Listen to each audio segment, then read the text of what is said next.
Cette conférence d'aujourd'hui donc va porter non pas sur les institutions européennes, mais sur le contenu des traités, c'est-à-dire l'autre versant, le versant programme politique. Non, c'est bon.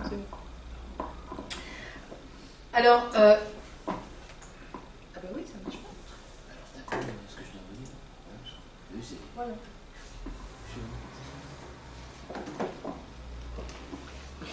Alors, un petit rappel historique pour commencer. Rappel historique de la construction européenne, alors géographiquement et théoriquement, si je puis dire, puisque tout commence en 1957, comme vous le savez, avec le traité de Rome. Les trois États, enfin les trois puissances à l'œuvre, la France, l'Allemagne et le Benelux. Ensuite, vous avez 1973, 81, 86, 95, 2004, 2007, pour arriver en 2013 à 28 États membres. Alors, d'un point de vue stratégique, après le traité de Rome, le gros changement, le changement le plus fondamental et qui est intervenu, c'est 1992, le traité de Maastricht, qui formalise le principe de la fédération, le principe d'une Union européenne fédérale. En 1999, tout le monde se souvient de la création de l'euro. En 2005, tout le monde s'en souvient également, le rejet de la Constitution européenne par le peuple au moment du référendum.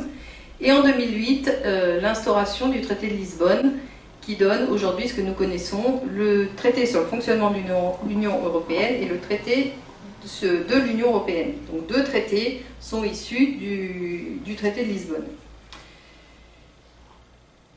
Alors, oui, c'est ce que je vous disais tout à l'heure. La conférence de la semaine dernière concernait les institutions. Je vous ai expliqué que les traités, c'était à la fois une constitution et un programme politique. Aujourd'hui, je ne vais pas vous faire une présentation exhaustive de tout le contenu des traités. Par exemple, je ne parlerai pas de la PAC. Mais je vais envisager avec vous les grands principes qui sont issus des traités européens, les tendances dominantes qui vont diriger, les grandes orientations qui vont diriger l'alpha et l'oméga de la vie en Union européenne. Alors, lorsque j'évoquerai la liberté de circulation des capitaux, mon exposé, vous pouvez lire, ira au-delà des traités européens parce que j'estime absolument nécessaire de positionner les libertés qui sont incluses dans les traités dans le temps et dans l'espace, de façon à comprendre leur filiation, leur origine, l'avant et l'après. La liberté de circulation des capitaux sera également, je l'envisagerai également, du point de vue de ses conséquences, dont on ne parle pas souvent mais qui sont quand même très très importantes. Et ces conséquences, c'est l'optimisation fiscale.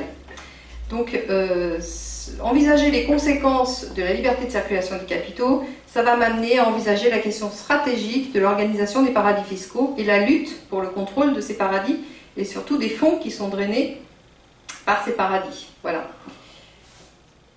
L'acceptation large que je ferai des libertés incluses dans les traités peut paraître comme une digression, mais en réalité, c'est une digression qui est absolument fondamentale pour comprendre le contexte dans lequel ces traités sont intervenus, pour comprendre la filiation, pour comprendre aussi là où ces traités nous amènent, et pour comprendre le monde, finalement, dans lequel on vit réellement. Oui, parce que le contexte dans lequel la nouvelle organisation géopolitique, parce que l'Union européenne est une organisation géopolitique, et qui s'inscrit dans un contexte. Voilà. Alors, tout au long de cette conférence, il faut absolument que chacun garde à l'esprit que les traités de libre-échange ont traditionnellement été utilisés par les États-Unis comme une arme d'annexion des États. Alors, je vais vous relire ce que j'avais lu la semaine dernière, puisque c'est quand même très très révélateur. C'est M. Asselineau qui a découvert ça. C'est un rapport du département d'État, c'est un rapport fait par un agent secret au département d'État américain le 13 mai 1854, qui dit ceci. Dans le but d'aider les mouvements partisans de l'annexion et du libre-échange au Canada, j'ai versé 5 000 $ à un rédacteur de journal, 5 000 $ à un procureur général, 5 000 $ à un inspecteur général et 15 000 $ à un député de l'Assemblée du Nouveau-Brunswick. J'ai pris par conséquent les mesures qu'exigeait la situation au Nouveau-Brunswick afin de modérer l'opposition et de tranquilliser l'opinion publique. J'ai réussi à me rendre à un tel endroit avant la fin de la session de l'Assemblée législative du Nouveau-Brunswick et ainsi éviter tout débat sur la proposition de traité de libre-échange à l'étude ou sur toute autre mesure législative néfaste. J'ai déversé plus de 100 000 $ pour convaincre d'éminentes personnalités d'appuyer l'annexion du Canada par les États-Unis, ou sinon le libre-échange avec les États-Unis. Mais cette somme n'est rien en comparaison des privilèges qui vont être obtenus de façon permanente et du pouvoir et de l'influence que cela donnera à jamais à notre confédération. Alors, est-ce que ceci vous rappelle quelque chose? Parce qu'il me semble qu'actuellement, il y a des traités également de libre-échange en négociation dont on n'entend pas tellement plus parler que les habitants du Nouveau-Brunswick ont entendu parler du traité de libre-échange qui était en train de se négocier dans leur dos. Donc en fait, les États-Unis, traditionnellement, utilisent les traités de libre-échange et la corruption, puisque la corruption est partie prenante, si je puis dire, des traités de libre-échange américains, comme arme d'annexion des États. Et la deuxième arme que les États-Unis utilisent pour annexer les États, évidemment, tout le monde le sait, c'est l'arme militaire. C'est la défense, c'est les bases militaires de l'Amérique, enfin les bases militaires américaines partout dans le monde, et c'est évidemment le satellite qui est l'OTAN, qui est un satellite de la défense américaine. Donc il faut garder ces deux grands principes à l'esprit pendant toute la durée de la conférence, de façon à garder une ligne directrice dans ce que vous allez entendre. Alors, cette conférence aujourd'hui va se faire en 3 parties.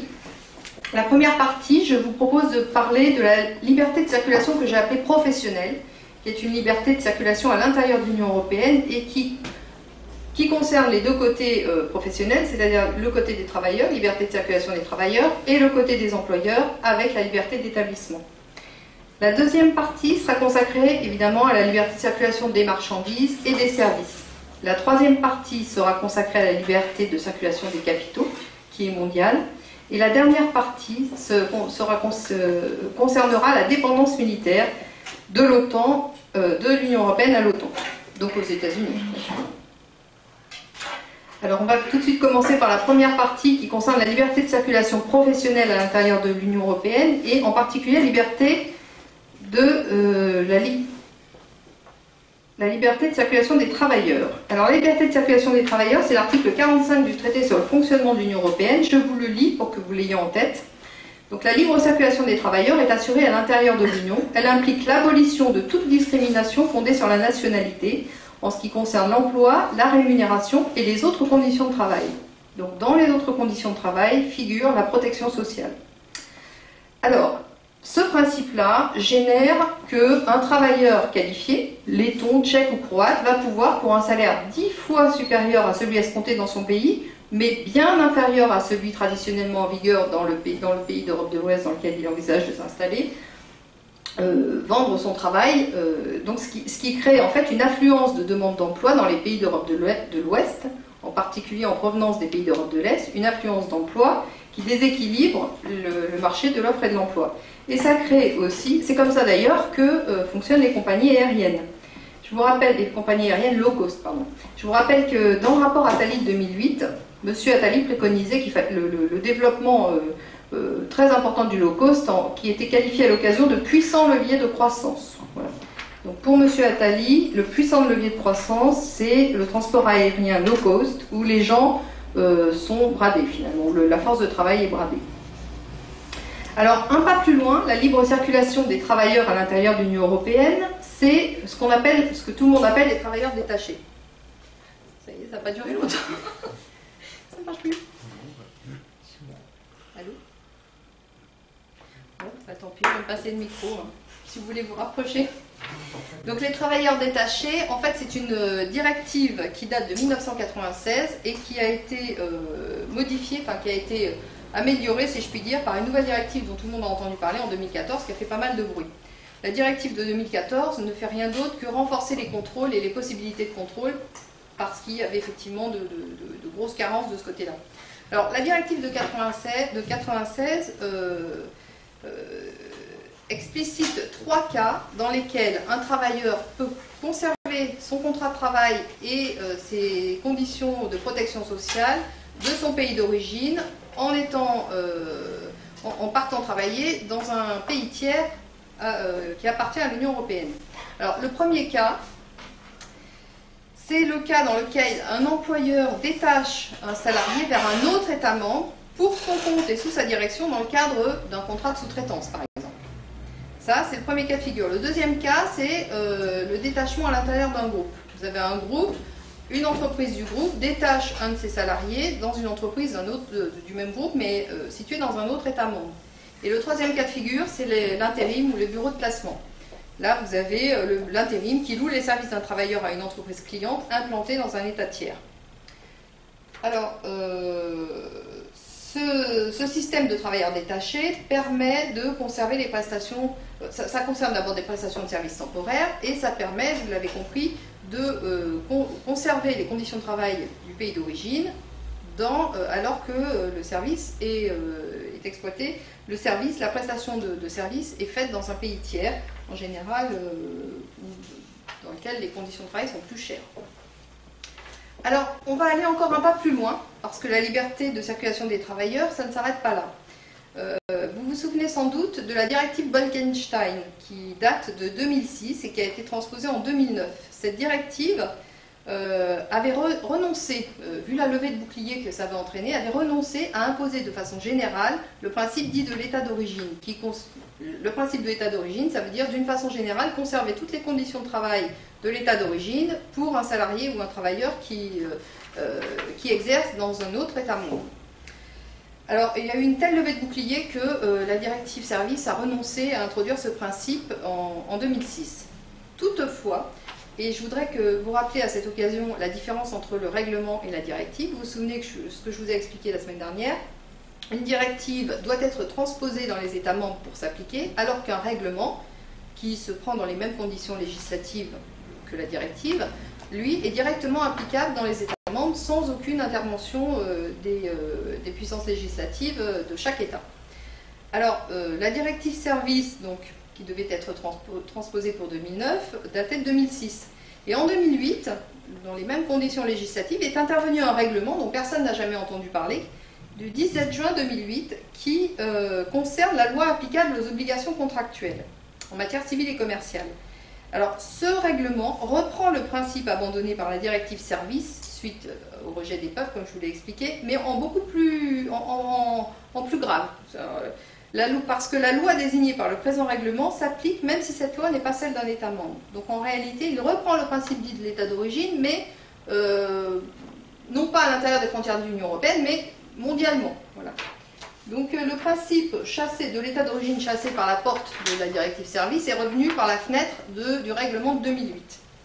Alors ce règlement indique expressément, je vous le lis, que le contrat individuel de travail est concerné par la liberté de choix de la loi applicable, tout en précisant que ce choix ne peut pas avoir pour conséquence de priver le travailleur de la protection que lui assurerait la loi, alors soit de son état d'origine, là où il exécute habituellement son travail, soit du pays dans lequel est situé son employeur, soit du pays dans lequel les circonstances du contrat présentent un lien encore plus étroit que les deux pays précédents. Donc, le principe est aggravé, puisque là, c'est le principe de l'état d'origine, mais mondial, avec une limitation dans son application, puisque ça interdit quand même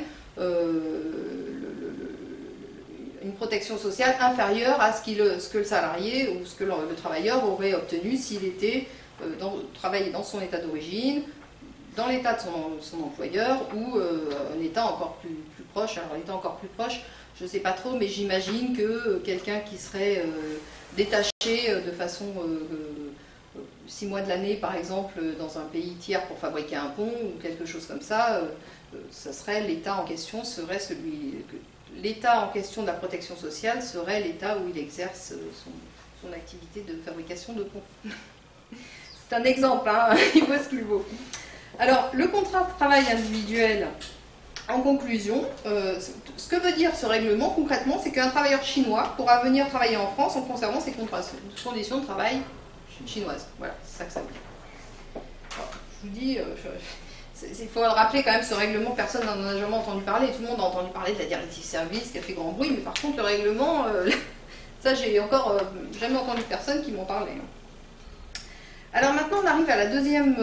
Je m'arrête là pour ce qui est de l'examen du cas de la liberté de circulation des travailleurs. Et je vais passer à la liberté d'établissement. Alors, liberté d'établissement, c'est l'entreprise. C'est-à-dire, finalement, on ne se met pas du côté du salarié, on se place du côté de l'employeur. L'employeur est habilité dans tous les États membres à s'installer comme il le veut.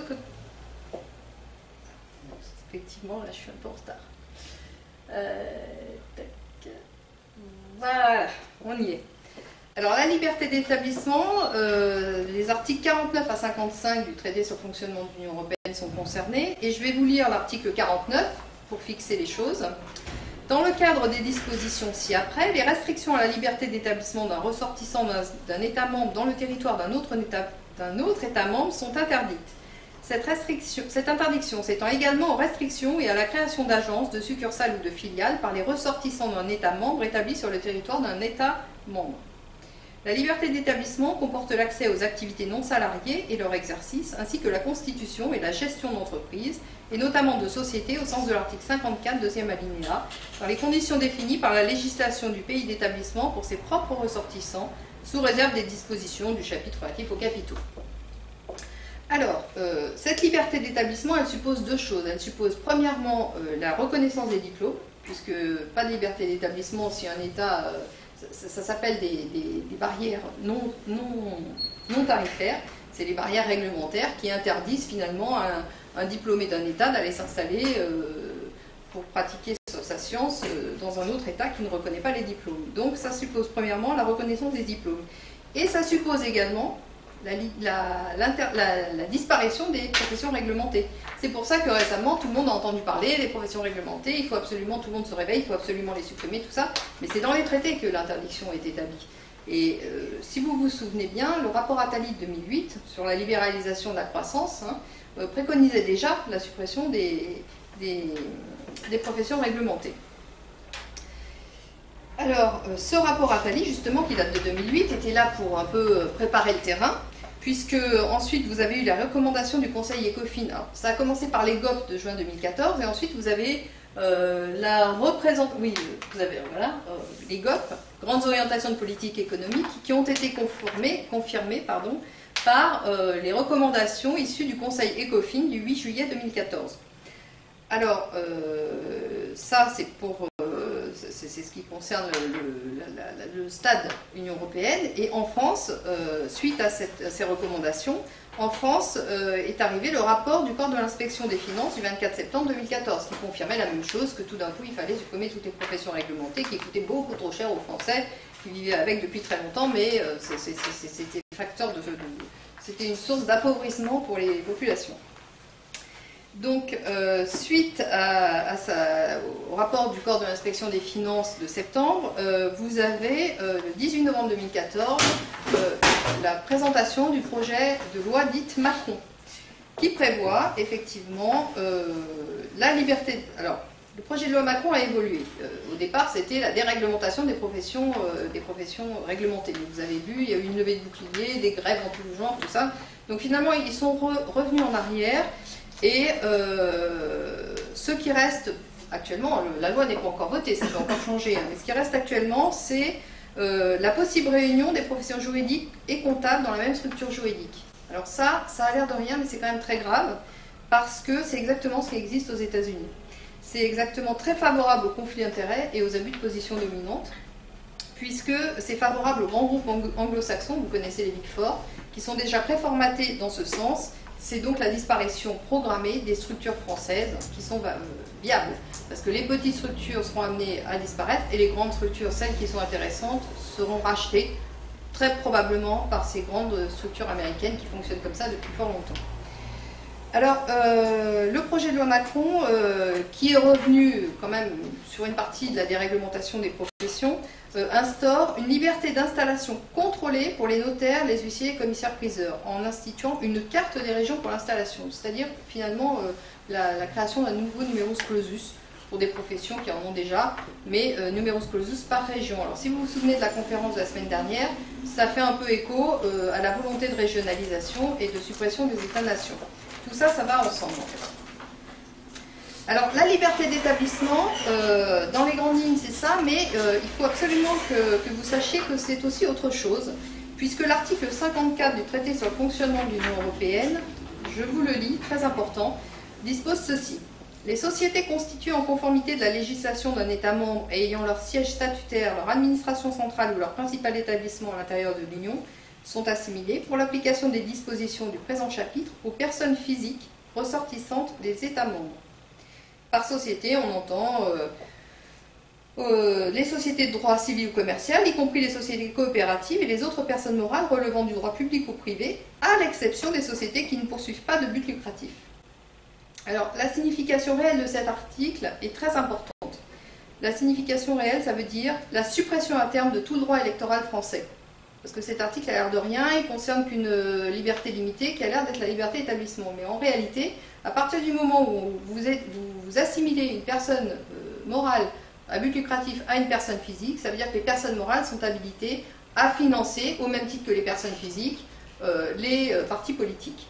Donc ça, c'est l'assimilation du droit américain dans l'ancien droit continental qui avait essayé de réguler toutes ces dérives financiaristes.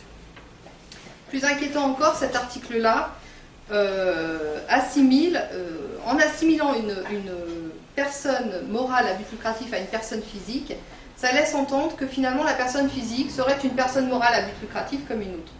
Et ça, c'est très grave parce que ça induit une proximité entre deux éléments qui n'ont rien à voir, strictement rien à voir. Une personne morale, c'est une organisation sociétale. Une personne physique, c'est tout à fait autre chose. Hein.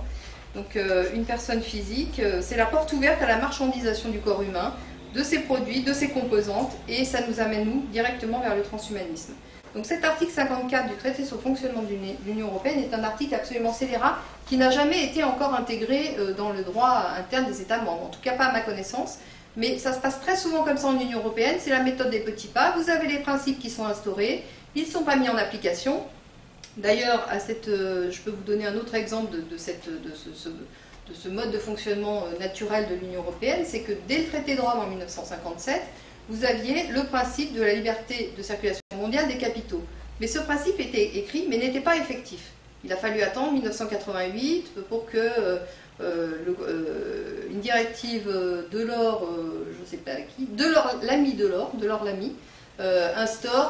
remette au goût du jour ce principe, etc.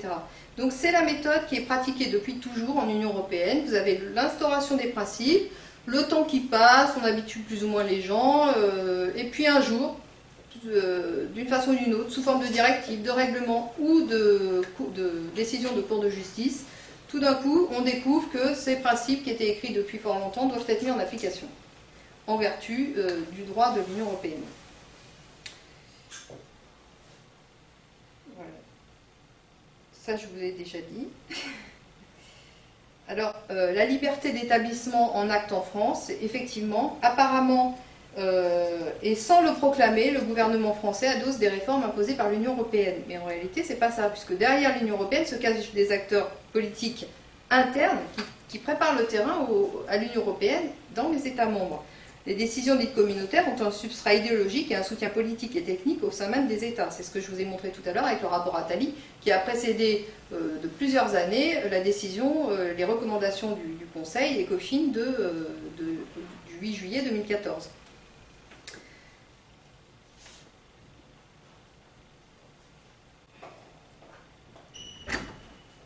Alors la liberté... Enfissant, c'est ici. Pardon? Enfissant. Ah oui, apparemment ça a l'air d'être ici. Alors, je voulais faire un parallèle qui s'impose et qui doit rester dans l'esprit des gens. De la liberté d'entreprendre à la liberté professionnelle, et c'est vrai que c'est la longue route du mondialisme en France. Ça commence le 17 mars, la liberté professionnelle, la liberté d'entreprendre commence le 17 mars 1791 par le décret d'Allard qui a supprimé les corporations, pas au sens de la corporation puisqu'on les connaît encore aujourd'hui, mais au sens où les métiers étaient réglementés dans chaque ville par un groupe de personnes. Et aujourd'hui, le traité sur le fonctionnement de l'Union européenne va finir en quelque sorte la voie ouverte par le décret d'Allard en interdisant, non pas dans les villes, mais dans les États, la protection des professions et la réglementation voilà, la suppression des professions réglementées rentre exactement dans le droit fil de ce décret d'Allard. Je sais que ça ne va pas plaire à certaines personnes, mais c'est quand même, il faut le reconnaître et il faut le voir, parce que c'est exactement la même logique, mais en plus grand. Et quand on aura l'instauration des différents traités transatlantiques et transpacifiques, ça sera la même chose et encore plus grand. Donc je crois qu'il faut vraiment garder à l'esprit la logique finale du processus qui est engagé aujourd'hui. On est à mi-parcours ou un peu plus du mi-parcours, mais ça va toujours dans le même sens.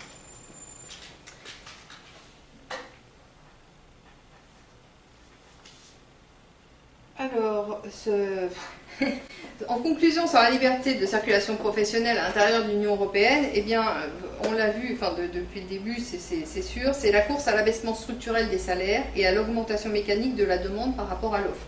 C'est la course à la moins-disance sociale. C'est même l'objectif de ces libertés, c'est ça. C'est la suppression des barrières réglementaires pour les professions réglementées, et c'est une inquiétante assimilation des personnes physiques à des personnalités morales à but lucratif.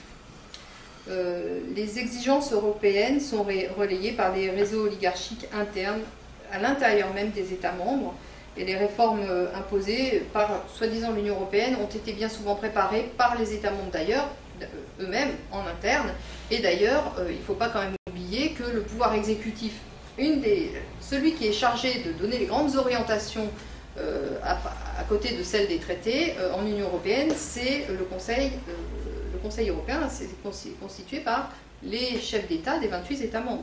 Donc rien ne peut vraiment se faire sans leur consentement. Tout ce qui va dans le sens des traités leur échappe, parce que la mise en pratique, c'est pas de leur ressort, mais en revanche, ils adhèrent au principe. On ne peut pas considérer que l'Union européenne soit exclusive, soit à l'extérieur des États. C'est les États eux-mêmes qui ont généré cette Union européenne, mais n'ont pas généré ça dans l'intérêt des populations. Alors maintenant on va passer à la liberté de circulation des marchandises et des services. C'est pour ça que je vous ai fait un petit dessin avec des transports. Alors la liberté de circulation, c'est la deuxième partie de cette conférence d'aujourd'hui. La liberté de circulation des marchandises, c'est l'article 32 du traité sur le fonctionnement de l'Union européenne. Donc cet article 32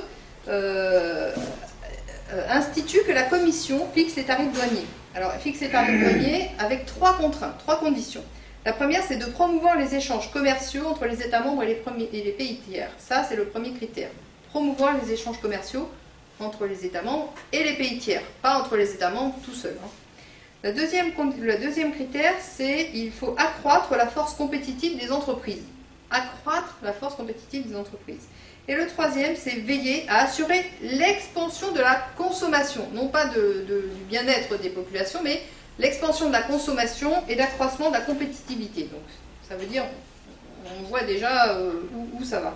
La traduction, c'est spoliation consentie des États qui favorise un accroissement de la consommation qui va de pair avec une perte des industries et une perte de savoir-faire.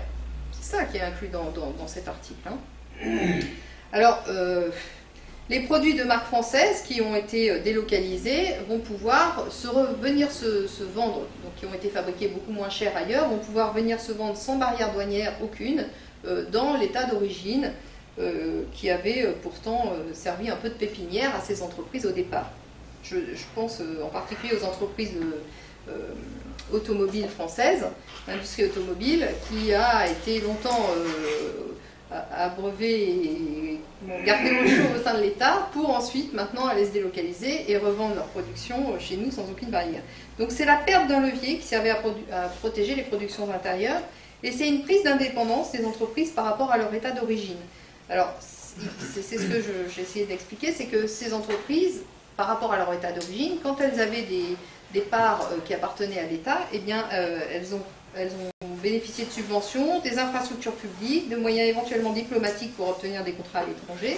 Donc elles ont été financées une partie par le budget public, donc les contribuables en fait. Et après, une fois que elles peuvent se délocaliser, eh bien la mutualisation des efforts financiers de départ se transforme en une privatisation finalement des recettes à arriver. Elles prennent leur indépendance des États. Alors l'exemple de Peugeot, Renault, l'exemple de Renault et de PSA illustre parfaitement cette dynamique, puisque on a aujourd'hui une diminution phénoménale de la production automobile en France, due d'une part à la cherté de l'euro par rapport au dollar, et d'autre part à la crise interne aux pays de l'Union européenne, provoquée par l'euro qui n'est pas adapté aux économies locales. Donc, résultat de ça, ces entreprises délocalisent leurs usines. Par exemple, on a appris le 22 mai 2014 que PSA allait délocaliser en Slovaquie sa production de C3. Alors, la deuxième partie, la deuxième sous-partie concerne non pas la libre circulation des marchandises, mais la libre circulation des services. Alors, la libre circulation des services, c'est l'article 56 du traité sur le fonctionnement de l'Union européenne, ainsi que l'article 57. Alors, vous les avez là, mais je vais vous les lire. Dans le cadre des dispositions ci-après, les restrictions à la libre prestation de services à l'intérieur de l'Union sont interdites à l'égard des ressortissants des États membres établis dans un État membre autre que celui du destinataire de la prestation. Vous voyez ici que c'est déjà une vocation mondiale, car le Parlement et le Conseil peuvent étendre cet avantage à un ressortissant d'un État tiers établi à l'intérieur de l'Union européenne. Donc une entreprise chinoise ou indienne ou de n'importe quel continent sur Terre peut instituer une filiale en Union européenne qui sera considérée comme un ressortissant de l'Union européenne. Et l'article 57, les services sont les prestations fournies normalement contre rémunération. C'est des activités à caractère industriel, commercial, artisanal et les professions libérales. Alors, les États doivent se départir de leurs entreprises publiques qui empêchent la libre concurrence et par voie de conséquence la liberté de circulation des services. Les entreprises publiques doivent donc peu à peu être privatisées. Ça, c'est la première conséquence. La deuxième conséquence... la deuxième remarque, c'est que c'est ce que je disais tout à l'heure. En fait, dans les privatisations imposées par l'Union européenne, en réalité... il y a des relais d'opinion en interne dans les États membres qui font que finalement le mouvement de privatisation est à la fois exogène puisqu'il vient de l'Union européenne et endogène puisqu'il vient aussi de l'intérieur des relais d'opinion à l'intérieur des États. Et je vous signale par exemple que le think tank français, l'Institut de recherche fiscale et économique, prône la privatisation de la Poste, de la SNCF, etc. Donc effectivement, on dit que l'Union européenne impose tout ça, mais il ne faut quand même pas oublier que l'Union européenne a été fondée par justement les États membres, et que les relais d'opinion en interne sont très forts et sont efficaces, n'est-ce pas, comme on peut le constater, puisque maintenant on est embrigadé dans cette Union européenne. Alors je vais vous donner des exemples, hein. Là je vais passer assez vite, mais des exemples de privatisation d'anciens services publics en France qui ont été imposés par ces réglementations européennes. Alors, par exemple, vous avez France Télécom. Alors, la directive européenne date de 1997, mais les États avaient anticipé, et dès 1990, l'État France Télécom quitte le giron du ministère des Postes et Télécoms pour recevoir une autonomie financière et de gestion. Voilà.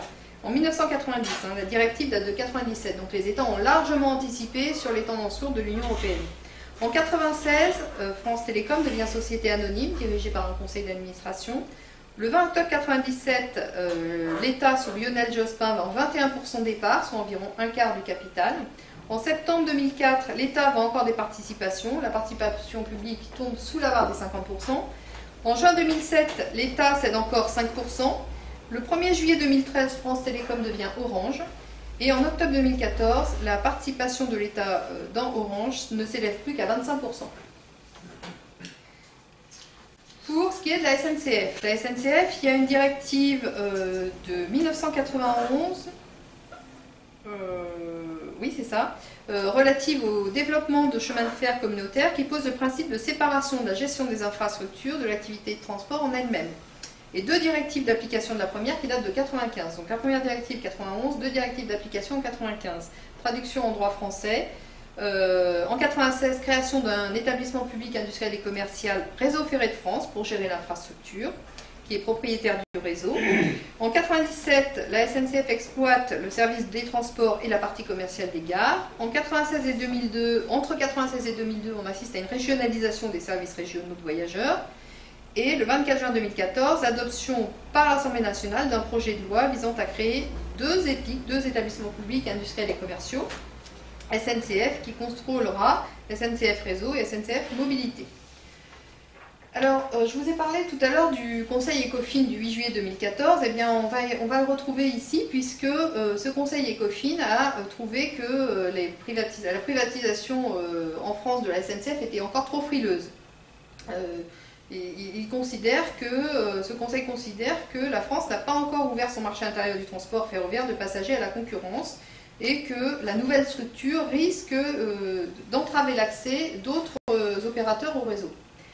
Alors la France doit s'attacher, en recommandation, la France doit s'attacher à garantir l'indépendance du nouveau gestionnaire unique des infrastructures, de façon à ce qu'il ne bloque pas l'entrée de nouveaux arrivants, et à prendre des mesures pour ouvrir le marché intérieur des transports de passagers à la concurrence. Alors la libéralisation du marché de l'énergie, cette libéralisation est préconisée par deux directives du même jour, une du 26 juin 2003 concernant le marché intérieur de l'électricité et le marché intérieur du gaz. La conséquence, concernant le gaz, la conséquence en France de ces directives, c'est l'ouverture les banques deviennent autorisées à fournir du gaz en France. Alors, une banque qui fournit du gaz, c'est pas elle qui va installer toutes les infrastructures et qui va fournir un service de gaz. La banque qui fournit du gaz, elle ne fait qu'une chose, c'est spéculer sur les tarifs du gaz qui seront fournis aux utilisateurs. Donc ça ne va pas dans le sens de l'abaissement des tarifs, ni dans le sens de l'intérêt du contribuable et surtout du citoyen. Alors, je vous cite le premier arrêté 2007 qui autorise la BNP, arrêté 2010 JP Morgan, arrêté de 2010 encore Goldman Sachs, arrêté de 2010 Deutsche Bank et enfin, septembre 2010, la Société Générale est à son tour autorisée à spéculer sur le marché du gaz. Alors, concernant non plus le gaz mais l'électricité, puisqu'on a vu que c'était le grand marché de libéralisation de l'énergie, alors, il y a une déréglementation des services de l'électricité, une directive de 96, et en France, vous avez une loi dite NOM, N-O-M-E, Nouvelle Organisation du Marché de l'électricité, vous savez qu'on aime bien les acronymes en France, du 7 décembre 2010. Alors, un partage de la rente nucléaire entre EDF et les fournisseurs alternatifs d'électricité, partage du volume d'électricité entre les divers fournisseurs, et scission d'EDF en ERDF, 1er janvier 2008, chargé de l'acheminement de l'énergie, et EDF, chargé de la production et de la commercialisation de l'énergie. On a le même schéma que ce qui s'est passé pour la SNCF. Alors, c'est toujours pareil, on revient vers les recommandations ECOFIN du 8 juillet 2014 qui estiment que les tarifs réglementés restent trop bas pour permettre à des concurrents de s'installer. Concernant les tarifs réglementés applicables aux ménages, sont encore trop bas parce que ça interdit à des concurrents de s'installer, donc il faut revoir ça en urgence. Et il faut renforcer les interconnexions électriques et gazières avec les pays voisins. Voilà, recommandation, augmenter les tarifs du gaz et de l'électricité pour les ménages. Alors, vous avez également une directive de 2010 qui concerne les transports intelligents. Alors, cette directive transport intelligent n'a l'air de rien, personne ne s'en occupait jusqu'à ce qu'on entende parler des tribulations de l'écotaxe. Parce qu'effectivement, l'écotaxe découle directement de cette directive de 2010. Alors, vous avez tous entendu parler de l'écotaxe, les bonnets rouges, tout le monde s'est dressé contre l'écotaxe, effectivement, avec à juste raison. À tel point que le 9 octobre 2014, Ségolène Royal annonce la suspension sine die de l'écotaxe. Le 25 novembre 2014, elle revient un peu en arrière en disant la suspension du contrat avec Ecomove n'est pas la suspension de l'écotaxe et certainement pas la suspension du principe pollueur-payeur. Alors vous savez que l'écotaxe avait justifié l'apparition d'une société qui s'appelait Ecomove, qui était détenue à 70% par Atlantia. C'est un nom très, très atlantiste, hein. Détenu par un groupe italien, et Atlantia c'est un groupe italien où était également Atlantia détenait Ecomove, et dans Ecomove, en actionnaire minoritaire, il y avait le français Thales, la SNCF, la SFR et Steria. Alors, suite à la levée de bouclier contre l'écotaxe, l'État a décidé de transformer l'écotaxe en péage transit poids lourd. Mais ce péage transit poids lourd sera fondé sur un équipement embarqué. Donc ça veut dire que le contribuable va financer l'équipement qui va le servir à fonctionner. C'est quand même assez croustillant comme imagination. D'avoir imaginé ça, c'est vraiment extraordinaire. Donc ce péage transit poids lourd, le problème c'est que va générer des recettes beaucoup moins importantes que Ecotax ne l'aurait fait, puisque vous avez une évaluation à 600 millions d'euros par an contre 1,15 milliard pour l'Ecotax. Alors comment va être financé ce manque à gagner pour la société qui gérera le péage transit poids lourd? Eh bien il y a deux pistes qui sont actuellement envisagées. Une augmentation du prix du gasoil. Voilà. Et la deuxième piste, c'est un financement par les sociétés concessionnaires d'autoroutes. Je pense que pour le contribuable, la deuxième piste serait mieux, mais à condition que ça ne fasse pas augmenter les péages de façon trop importante. Alors, la privatisation, qu'est-ce que c'est? Eh bien, au final, c'est la fin des services publics. Parce qu'il ne s'agit pas de la privatisation seulement de SNCF ou d'autres, c'est la privatisation de tous les transports qui est envisagée. Fluviaux, installations portuaires, aériens, autoroutiers, mais autoroutiers, on a déjà connu ça puisque on a déjà les sociétés privées concessionnaires d'autoroutes. Et à cette occasion, je voudrais vous rappeler qu'un rapport de l'autorité de la concurrence a dénoncé les abus des sociétés concessionnaires d'autoroutes, à tel point qu'un rapport de décembre 2000, un rapport parlementaire a préconisé d'ici au 31 décembre 2014, donc on sait que ça n'a pas été mis en œuvre déjà, la résiliation des contrats en cours d'ici, la résiliation des contrats en cours et la renationalisation des autoroutes.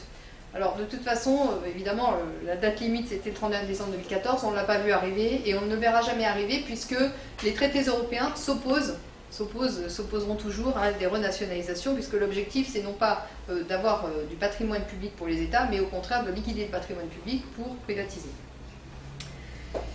Alors, le vaste mouvement de privatisation va sonner le glas de la notion même de service public, puisque les services seront rendus à titre privé contre rémunération et non pas au nom du bien commun moyennant participation des citoyens aux charges publiques, mais évidemment, comme toujours, sans diminution corrélative de la charge d'impôt. Alors qu'a priori, vous n'avez plus de service public, vous avez moins d'impôts à payer. Et bien là, ça ne se passe jamais comme ça dans le doux monde de l'Union européenne, c'est toujours moins de services publics, mais jamais moins d'impôts. Alors, on va arriver maintenant, si vous le voulez bien, je vais vous parler, on arrive dans le dur du sujet, puisqu'il s'agit de la libre circulation, non plus des biens et des services, mais des capitaux. Alors, la libre circulation des capitaux, eh bien, c'est le point stratégique vraiment de la conférence d'aujourd'hui et nécessite des explications en termes d'origine, de filiation et de conséquences. Alors, déjà, j'espère que vous avez gardé en tête la petite introduction que j'ai faite tout à l'heure en disant que je vais délayer un peu, ça va être un peu plus... concernant la liberté de circulation des capitaux, je ne vais pas me concentrer uniquement sur les traités de l'Union européenne, je vais élargir pour essayer de voir dans quel contexte ça s'inscrit, dans quel contexte réglementaire mondial, international ça s'inscrit, pour qu'on ait les idées un peu plus claires sur toutes ces libertés. Alors, concernant la liberté de circulation des capitaux, on verra le principe, on verra ses restrictions de fait, ses conséquences, et ensuite je vais me hasarder sur le sentier du corollaire de ce principe, qui est l'organisation des paradis fiscaux, et non pas les paradis fiscaux, parce que les paradis fiscaux ne dépendent pas de la liberté de circulation des capitaux. Ils préexistaient à cette liberté, ils ont toujours existé. Mais en revanche, vous verrez que l'organisation, que cette liberté de circulation des capitaux a induit, ou en tout cas s'est faite à un moment parallèle avec une organisation différente des paradis fiscaux. Alors, le principe de liberté de circulation des capitaux, de circulation mondiale des capitaux, c'est l'article 63 du traité sur le fonctionnement de l'Union européenne. Toutes les restrictions au mouvement de capitaux entre les États membres et les pays tiers sont interdites. Toutes les restrictions au paiement entre les États membres et entre les pays tiers sont interdites. Donc on est bien d'accord, il ne s'agit pas d'une liberté à l'intérieur des frontières de l'Union européenne. C'est poreux, les frontières de l'Union européenne sont poreuses, elles doivent laisser passer tous les mouvements de capitaux et les mouvements financiers en provenance et en direction du monde entier. Alors, je voudrais revenir là, c'est un peu une incidente, mais je vais revenir un peu sur l'origine et la filiation de toutes ces libertés, les libertés de circulation du commerce et des capitaux. Alors, on a le début, vraiment le début, c'est 1947 avec les accords du GATT, qui mettent en place la matrice d'un commerce international conforme au libre-échange. Ensuite, vous avez le traité de Rome, puisque la libre circulation des capitaux, je vous l'ai dit tout à l'heure, par exemple, pour prendre cette liberté par exemple, était inscrite dès 1957 dans le traité de Rome. Ensuite, vous avez la directive du Conseil européen dont j'ai parlé tout à l'heure, de 1988, qui est la directive Delors-Lamy, qui remet au goût du jour le principe de la liberté de circulation des capitaux.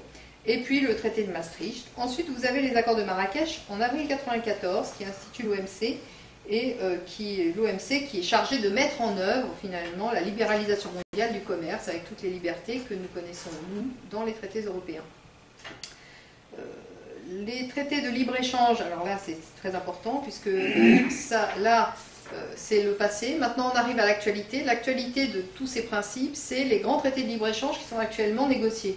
Alors vous avez d'un côté les traités qui sont chargés de mettre en œuvre, de mettre en place le grand marché transatlantique, et d'un autre côté les traités qui sont chargés de mettre en œuvre le grand marché transpacifique. Je vais détailler un peu le grand marché transatlantique, que je connais mieux que l'autre, mais l'autre, sachez qu'il existe, il est en négociation, en même voie d'achèvement que le marché transatlantique, et que c'est son frère jumeau, ce sont deux jumeaux. Alors, le grand marché transatlantique sera réalisé une fois que les traités suivants seront mis en œuvre, c'est-à-dire le TAFTA, qui est aussi appelé TTIP, le TAFTA entre l'Union européenne et les États-Unis, c'est l'équivalent de l'ALENA conclu en 1994 par les États-Unis, le Canada et le Mexique. Le CETA, qui s'appelle aussi AECG, et qui est conclu actuellement, enfin qui est actuellement en négociation entre l'Union européenne et le Canada. Et enfin le TISA. Le TISA, c'est un accord sur la libéralisation poussée du commerce des services, entre l'Union européenne, les USA et 21 autres États. Donc l'Union européenne, les États-Unis et 21 autres États. Donc une fois que ces trois traités-là seront mis en œuvre, seront appliqués, cela réalisera ce qu'on appelle le grand marché transatlantique. Donc la suite de ça, c'est prévisible. Alors je peux m'avancer, mais je pense que la marge d'erreur est très faible. Vous aurez une jonction du grand marché transatlantique avec le grand marché transpacifique.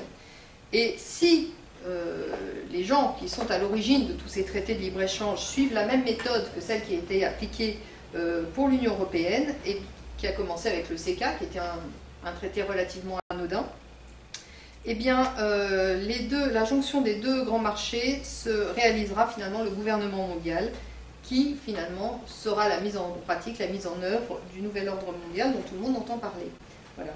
Mais pour ça, il faut déjà que les traités soient négociés, que les deux grands marchés fassent leur jonction et qu'ils instituent un nouveau traité qui crée des institutions, etc., comme on a connu en Union européenne. Mais enfin, je veux dire, je me permets de faire le parallèle parce que ça paraît presque naturel. Je veux dire, la tendance est lourde. Voilà. Alors, interdiction. Alors, la liberté de circulation des capitaux, c'est d'abord et avant tout l'interdiction des obstacles aux investissements. Alors, en Union européenne,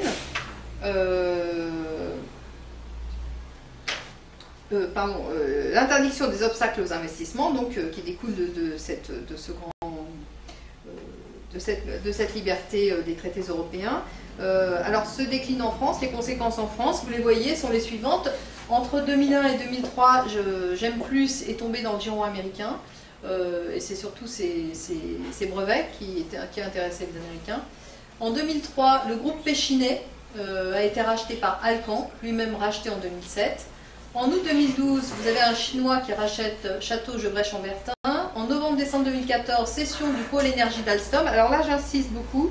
La cession du pôle énergie d'Alstom, on n'a pas encore tout vu, puisque maintenant, le pôle énergie d'Alstom avait une filiale très importante qui s'appelle, je ne connais pas son nom, la filiale Satellite Tracking System. Cette filiale, c'est une activité hautement stratégique qui est spécialisée dans le repérage des satellites. Et cette filiale intéresse beaucoup les Américains. Donc la question maintenant va se centrer sur le fait de savoir si cette filiale tombe de facto sous le contrôle de General Electric, ou s'il y aura s'il peut y avoir des négociations pour faire échapper cette filiale. Mais à mon avis, General Electric visait notamment cette filiale. Donc, on verra, on va attendre la suite. Décembre 2014, vous avez tous entendu parler de l'aéroport Toulouse-Blagnac, qui est passé sous contrôle sino-canadien. Et la loi dite Macron, là du début 2015, qui a été présentée fin de l'année 2014, préconise l'ouverture du capital des aéroports de Nice et de Lyon aux investisseurs privés étrangers. Vous savez qu'aujourd'hui, ces deux aéroports sont détenus à 60% par l'État. Vous avez également, en 2015, une petite nouvelle, c'est concernant l'industrie de défense terrestre, est envisagée ce qui s'appelle l'opération Kant. Alors cette opération Kant, en réalité, c'est le mariage en cours entre le français Nexter et l'allemand Krauss Maffei Wegmann, pour donner une entreprise qui temporairement devrait s'appeler Newco. Alors on ne sait pas pourquoi le mariage entre un allemand et un français, ça donne un nom américain, ça donne un nom anglais. Et ça, c'est prévu dans le projet de loi Macron. Alors vous avez aussi, comme interdiction des obstacles aux investissements, vous avez aussi tous les rachats d'actifs français par le Qatar. Alors bon, vous avez l'inventaire à l'après-vert, mais je voulais insister sur le fait que ces actifs français rachetés par le Qatar ont été très largement favorisés par une convention fiscale bilatérale qui a été signée en 2008 par Sarkozy avec ses amis du Qatar et qui exonère quasiment de tout impôt les possessions patrimoniales, les possessions d'actifs immobiliers qataris en France. Voilà. Les actifs français détenus par des Qataris. Voilà. Je vous signale quand même que cette convention, qui date de 2008, n'a jamais été dénoncée par la France. C'est-à-dire que Sarkozy est parti, mais le gouvernement d'après ne s'est pas précipité pour aller dénoncer cette convention scélérate. Alors, les conséquences de l'interdiction des obstacles aux investissements, eh bien, c'est une interdiction faite aux États de localiser sur leur territoire la richesse produite. Vous avez par exemple en 2005 la Cour de justice des communautés européennes, à l'époque elle s'appelait comme ça, qui a condamné le système du crédit d'impôt recherche français en tant qu'il était réservé aux seules opérations de recherche réalisées en France. Vous avez une incitation parallèle, évidemment, avec la liberté d'établissement, faite aux entreprises de localiser leur production. Donc, les États n'ont plus le droit de localiser sur leur territoire la production de richesse, mais les entreprises, elles, sont incitées à localiser, selon leur vouloir, leur volonté, là où elles veulent, leur production. Alors, pour les groupes d'entreprises à implantation multiple, eh ben, c'est la localisation judicieuse des fonctions, là où les États sont les plus compréhensifs au niveau fiscal, donc avec des flux intragroupes transfrontaliers qui permettent de faire la jonction. Et pour les entreprises uniques, c'est la localisation judicieuse de leur siège social, évidemment. Alors, tout ça permet finalement une prise de contrôle du politique par les entreprises, puisque les richesses ne peuvent plus être localisées par les États, mais ce sont les entreprises qui ont la main qui décident de localiser leurs richesses là où elles veulent. Et là où elles veulent, vous avez bien tous compris que c'est là où il y a moins d'impôts finalement, où les taxes sont les moins importantes. Donc c'est quand même une moins-disance à la baisse de toutes les protections sociales que les États avaient pu fabriquer au cours de longues décennies. Alors je voulais faire une incidente, c'est pas tout à fait en rapport, mais c'est important parce que on en a déjà entendu parler, vous allez en entendre parler à nouveau très bientôt, la protection du secret des affaires. Alors cette histoire de protection du secret des affaires, ça entre dans le cadre de la fluidification des échanges commerciaux et capitalistiques. Voilà. C'est pour faciliter les échanges de capital entre entreprises sans que personne ne mette trop son nez là-dedans. Alors la Commission européenne a présenté le 28 novembre 2013 un projet de directive sur la protection du secret des affaires. Le secret est défini comme des informations qui répondent à toutes les conditions suivantes, c'est-à-dire elles sont secrètes en ce sens que dans leur globalité ou dans la configuration et l'assemblage exact de leurs éléments, elles ne sont pas généralement connues de personnes appartenant au milieu qui s'occupent normalement du genre d'information en question ou ne leur sont pas aisément accessibles. Deuxièmement, elles ont une valeur commerciale parce qu'elles sont secrètes. Et elles ont fait l'objet de la part de la personne qui en a licitement le contrôle de dispositions raisonnables compte tenu des circonstances destinées à les garder secrètes. Alors, je vous signale quand même qu'il y a un illustre précédent à ce secret des affaires en Union européenne. C'est quand le tribunal de l'Union européenne a autorisé Super Mario Draghi, à conserver secret les documents par lesquels la dette grecque a été camouflée par les bons soins de Goldman Sachs, dont Mario Draghi était alors directeur Europe, afin de permettre à ce pays d'intégrer la zone euro. Donc ça, c'est une mise en application du secret des affaires sans que la directive soit encore mise en application. Mais vous voyez, la tendance elle existait déjà. Alors, le secret des affaires en France existe aussi, puisque vous savez que dans le projet de loi Macron, des parlementaires s'étaient mis en tête, toujours pour devancer les directives et pour faire du zèle, de prévoir, de protéger le secret des affaires. Alors, je vous signale que c'était quand même pas rien, puisque c'était puni de 3 ans d'emprisonnement, 375 000 € d'amende, doublé en cas d'atteinte aux intérêts économiques essentiels de la France. Entre parenthèses, cette atteinte aux intérêts économiques supérieurs de la France dans les traités européens n'existe pas. Donc ça, cette disposition aurait très probablement été retoquée par les instances européennes. Alors, ça autorisait des procès à huis clos qui nous préparent finalement à la justice privée qu'on connaîtra à l'occasion des cours d'arbitrage du TAFTA, une fois que ces marchés seront mis en œuvre. Et ces sociétés seront même autorisées à demander la non-publication de leur compte annuel. Donc on est en pleine opacité, c'est absolument incroyable. Alors finalement, cet amendement est retiré puisque les médias, vraiment rués dans les brancards, se sont opposés avec force à cet amendement qui a été retiré par le gouvernement, mais qui sera rediscuté, ce n'est que partie remise, il sera rediscuté dans le cadre du projet de loi sur la protection des sources des journalistes. Mais il n'y a pas que la protection des sources des journalistes qui est en cause dans ce projet, hein. C'est aussi la conception du droit continental qui cède une fois de plus le pas par rapport à la conception du droit anglo-saxon où tout est financiarisé, où on donne une valeur patrimoniale à des actifs qui n'en sont pas finalement. C'est un pas de plus vers l'harmonisation à l'anglo-saxonne de la fonction de la façon de faire du commerce. Voilà. Alors, effectivement, cette disposition du secret des affaires, c'est une disposition qui n'est pas du tout anodine, mais qui est d'ordre géopolitique. Elle s'inscrit dans les grands mouvements initiés par l'OMC, et elle impose, ce que je vous disais, une conception anglo-saxonne financiariste du droit, et elle tente à renforcer la prise de contrôle du politique par les entreprises. Alors, ça c'était une incidente, hein, le secret du droit des affaires. Je voulais vous en parler parce que c'est quand même quelque chose de très important. Symboliquement et matériellement, ça risque de le devenir aussi, mais c'était quand même une incidente. On était, vous vous souvenez, dans l'interdiction des obstacles aux investissements. Alors, je voulais vous signaler que l'interdiction des obstacles aux investissements, c'est une donnée qui n'est pas symétrique. Parce que, par exemple, les Américains s'opposent au rachat de leurs avoirs stratégiques. La Maison-Blanche peut interdire la fusion ou l'acquisition d'une société américaine par un acteur étranger. Et il y a un organisme qui s'appelle le CIFUS qui est chargé d'analyser les dossiers pour accepter ou pas la cession d'entreprises américaines. Alors, par exemple, la compagnie pétrolière chinoise n'a pas pu racheter la société Innocal. En 2005, le groupe chinois ailleurs n'a pas pu racheter le fabricant d'électroménager Metag. Le fabricant d'électroménager, c'est pas quelque chose de stratégique pourtant, hein, et ça a été refusé.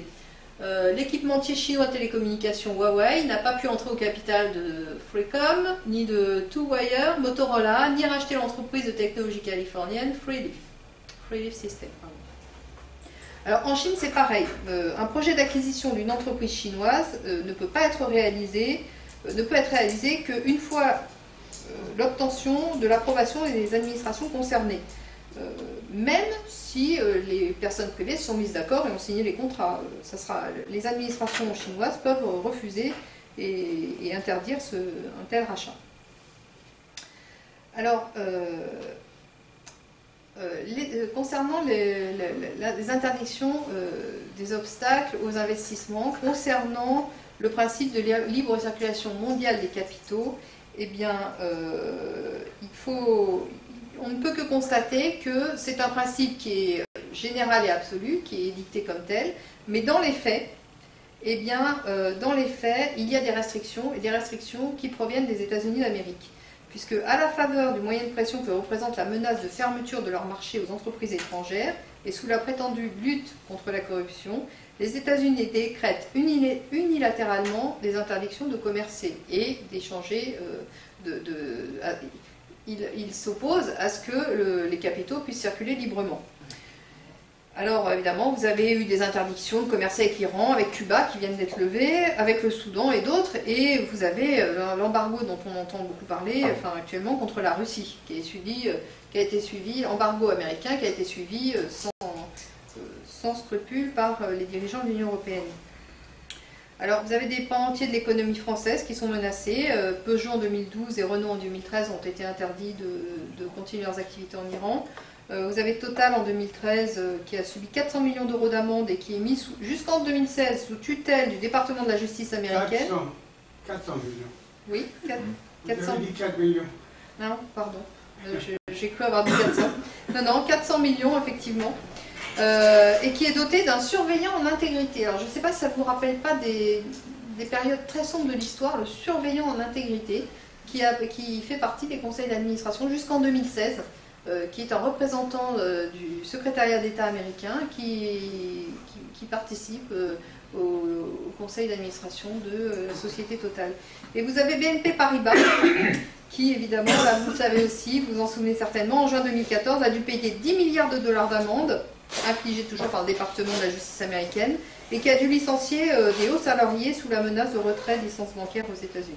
Est-ce que ça a été payé? Les 10 milliards ont été payés? Je pense qu'ils n'ont pas le choix. Il me semble que ça a été réduit à 7, mais là, j'ai pas suivi complètement jusqu'au bout, donc je pourrais pas vous... Mais oui, de toute façon, oui, il n'y a pas de moyen d'y échapper. Hein. Alors, vous avez ces restrictions, là, il y a une stratégie de la tension qui s'installe et une escalade de la guerre économique entre l'Occident et la Russie. Alors, c'est un peu une incidente, mais quand même... dans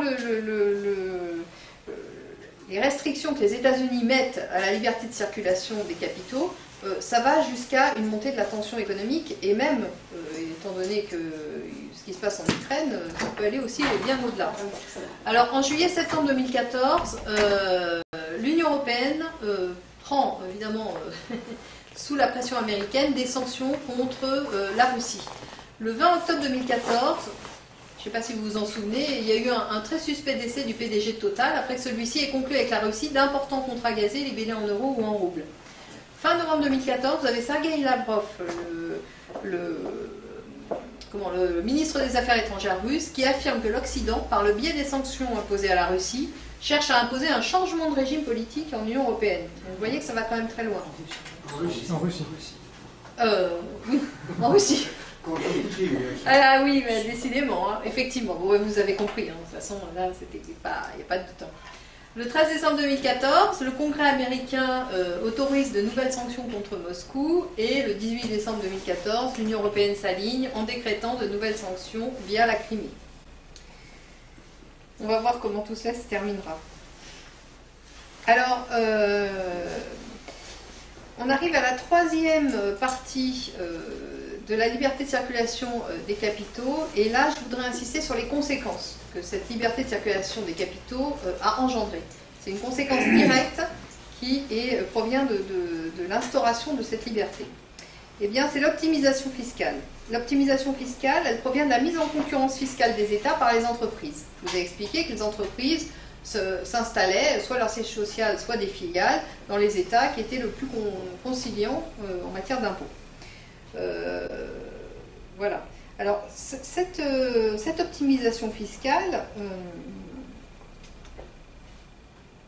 oui, je voudrais un peu revenir sur le principe de l'organisation des entreprises en groupe, qui permet aux filiales de localiser les bénéfices dans les pays fiscalement intéressants. Eh bien, parce que vous entendez parler de ça dans les médias, et souvent les gens ne comprennent pas très bien de quoi il s'agit. En fait, la localisation judicieuse d'activités a commencé au début du XXe siècle aux États-Unis d'Amérique grâce à l'organisation politique fédérale de cet État. Donc les entreprises passaient d'un État à l'autre, et comme les États avaient une autonomie de gestion financière, elles avaient pris l'habitude évidemment de s'installer là où les États étaient les moins gourmands en impôts. Cette habitude qui a été prise aux États-Unis par les entreprises commerciales au début du XXe siècle a généré une prise de conscience des pouvoirs des autorités politiques, des autorités politiques des États fédérés, qui ont décidé de contrôler ça d'un peu plus près et qui ont appelé ça les prix de transfert. Donc les prix de transfert, en réalité, c'est une réaction des autorités publiques au flux transfrontalier, transétatique à l'intérieur de l'État fédéral. C'est ça les prix de transfert. Aujourd'hui, on dit les prix de transfert, ça, les gens imaginent que c'est le diable, mais les prix de transfert, c'est la réaction étatique à la fluidité, au flux des capitaux intra-groupes et interétatiques. C'est ça les prix de transfert, ce que c'est. Donc on retrouve l'idée selon laquelle l'impérialisme américain s'est développé au moyen de l'expansion du commerce par le biais d'entreprises anonymes. Et cette organisation qui a été mise en œuvre et qui a été testée au début du XXe siècle aux États-Unis d'Amérique est en train de s'implanter dans le monde entier. Et aujourd'hui, on parle de prix de transfert en France. Il y a 50 ans, on n'en avait jamais entendu parler. Voilà. C'est grâce à l'organisation de l'Union européenne qu'on peut commencer à en entendre parler. Quand je dis grâce, c'est à la faveur de problèmes. Alors, l'optimisation fiscale, pour revenir à ça, elle opère de deux façons différentes. L'optimisation opère à l'intérieur des États et à l'échelon international. À l'intérieur des États, vous avez tous entendu parler... Oui, c'est ça. À l'intérieur des États, eh bien, vous avez le développement, la multiplication des défiscalisations et autres niches fiscales qui provient de la mise en concurrence directe des États par les entreprises. Et vous avez également la pratique devenue courante des tax rulings. En fait, c'est des rescrits fiscaux qui permettent aux entreprises de négocier avec les autorités fiscales leur implantation future. Et cette pratique, on en a beaucoup entendu parler très récemment à cause de Juncker au Luxembourg, parce que effectivement le Luxembourg a l'avantage en plus d'être un paradis fiscal, mais en plus d'être un paradis fiscal, effectivement, il a des impôts très conciliants. Donc les entreprises ont négocié avec Juncker, mais les entreprises, il faut savoir que cette pratique de négociation entre les entreprises et les États, les autorités fiscales des États est en train de devenir monnaie courante partout. Donc il y a une sorte de chantage à l'installation. Les entreprises disent ok, moi je veux bien m'installer, mais si vous me dégrevez de tel impôt local, ou si vous me procurez un avantage en termes de transport ou de je ne sais quoi sur tel... Voilà. Donc cette pratique des tax rulings, ça n'existe que parce que les entreprises peuvent choisir leur lieu d'implantation. Voilà. Donc l'optimisation fiscale opère donc à l'intérieur des États, mais elle opère également à l'échelon international, puisqu'à l'échelon international, c'est ce que je vous disais tout à l'heure, les groupes choisissent leur implantation de façon judicieuse, et ça leur permet de localiser les bénéfices là où c'est intéressant. Je vais vous donner, par exemple, l'exemple d'Amazon. Quand vous achetez sur Amazon.fr, eh bien, le chèque, enfin le prix que vous payez par PayPal ou autre, n'est pas encaissé par Amazon France, mais est encaissé par Amazon Luxembourg. Voilà. Et la société Amazon Luxembourg rémunère la société Amazon France pour une prestation de service de logistique finalement, de transport et de stockage. Donc la société Amazon France ne fait quasiment aucun bénéfice. Donc le bénéfice des filiales échappe complètement au budget des États. C'est comme ça que ça fonctionne. C'est ça la localisation fonctionnelle des entreprises, c'est comme ça qu'elle fonctionne. Et donc ça induit quoi? Eh bien ça induit une spécialisation finalement des États, voilà, puisque vous avez des États qui vont se spécialiser par type d'activité. Certains seront fiscalement intéressants pour la recherche et le développement, comme c'est le cas de la France. D'autres seront intéressants sur la logistique, parce qu'ils auront fourni tel et tel avantage fiscal ou structurel. Voilà. Alors les acteurs de l'optimisation fiscale, il faut quand même en parler parce que c'est quelque chose de très important. L'optimisation fiscale, elle est très souvent organisée, générée et réfléchie par des acteurs que tout le monde connaît sous le nom de Big Four. Donc il y a Deloitte Touch, il y a Ernst & Young, KPMG, PwC, c'est PricewaterhouseCoopers, qui est un cabinet qui est associé en France avec le cabinet d'avocats Landwell. Donc ces structures, comme je vous l'ai dit tout à l'heure, sont en conflit d'intérêts structurel permanent, puisqu'elles mélangent les audits financiers, les audits comptables, conseils juridiques et fiscaux. Donc pour avoir une vision d'ensemble de l'optimisation, il faut avoir toutes ces possibilités, il faut pouvoir intervenir sur ces différents vecteurs. Mais ça crée des conflits d'intérêts en interne. Et ces structures sont suffisamment nombreuses pour pouvoir racheter toute concurrence sérieuse. Alors vous avez, en France par exemple, vous avez d'autres structures que les Big Four qui font par exemple des prix de transfert et de l'optimisation fiscale. Mais ce sont des structures qui sont de taille bien inférieure, et quand elles auront la possibilité de s'agréger, comme c'est prévu dans le projet Macron, avec des structures comptables ou des structures financières, eh bien, celles qui tiendront la route se feront racheter par les Big Four et les autres finiront par déposer le bilan, enfin, par en être plus rentables. Alors, ces Big Four sont très concentrés. D'ailleurs, déjà, ils œuvrent sur le territoire mondial, ils sont partout. Et deuxièmement, ils sont très concentrés, ce qui facilite leur contrôle politique.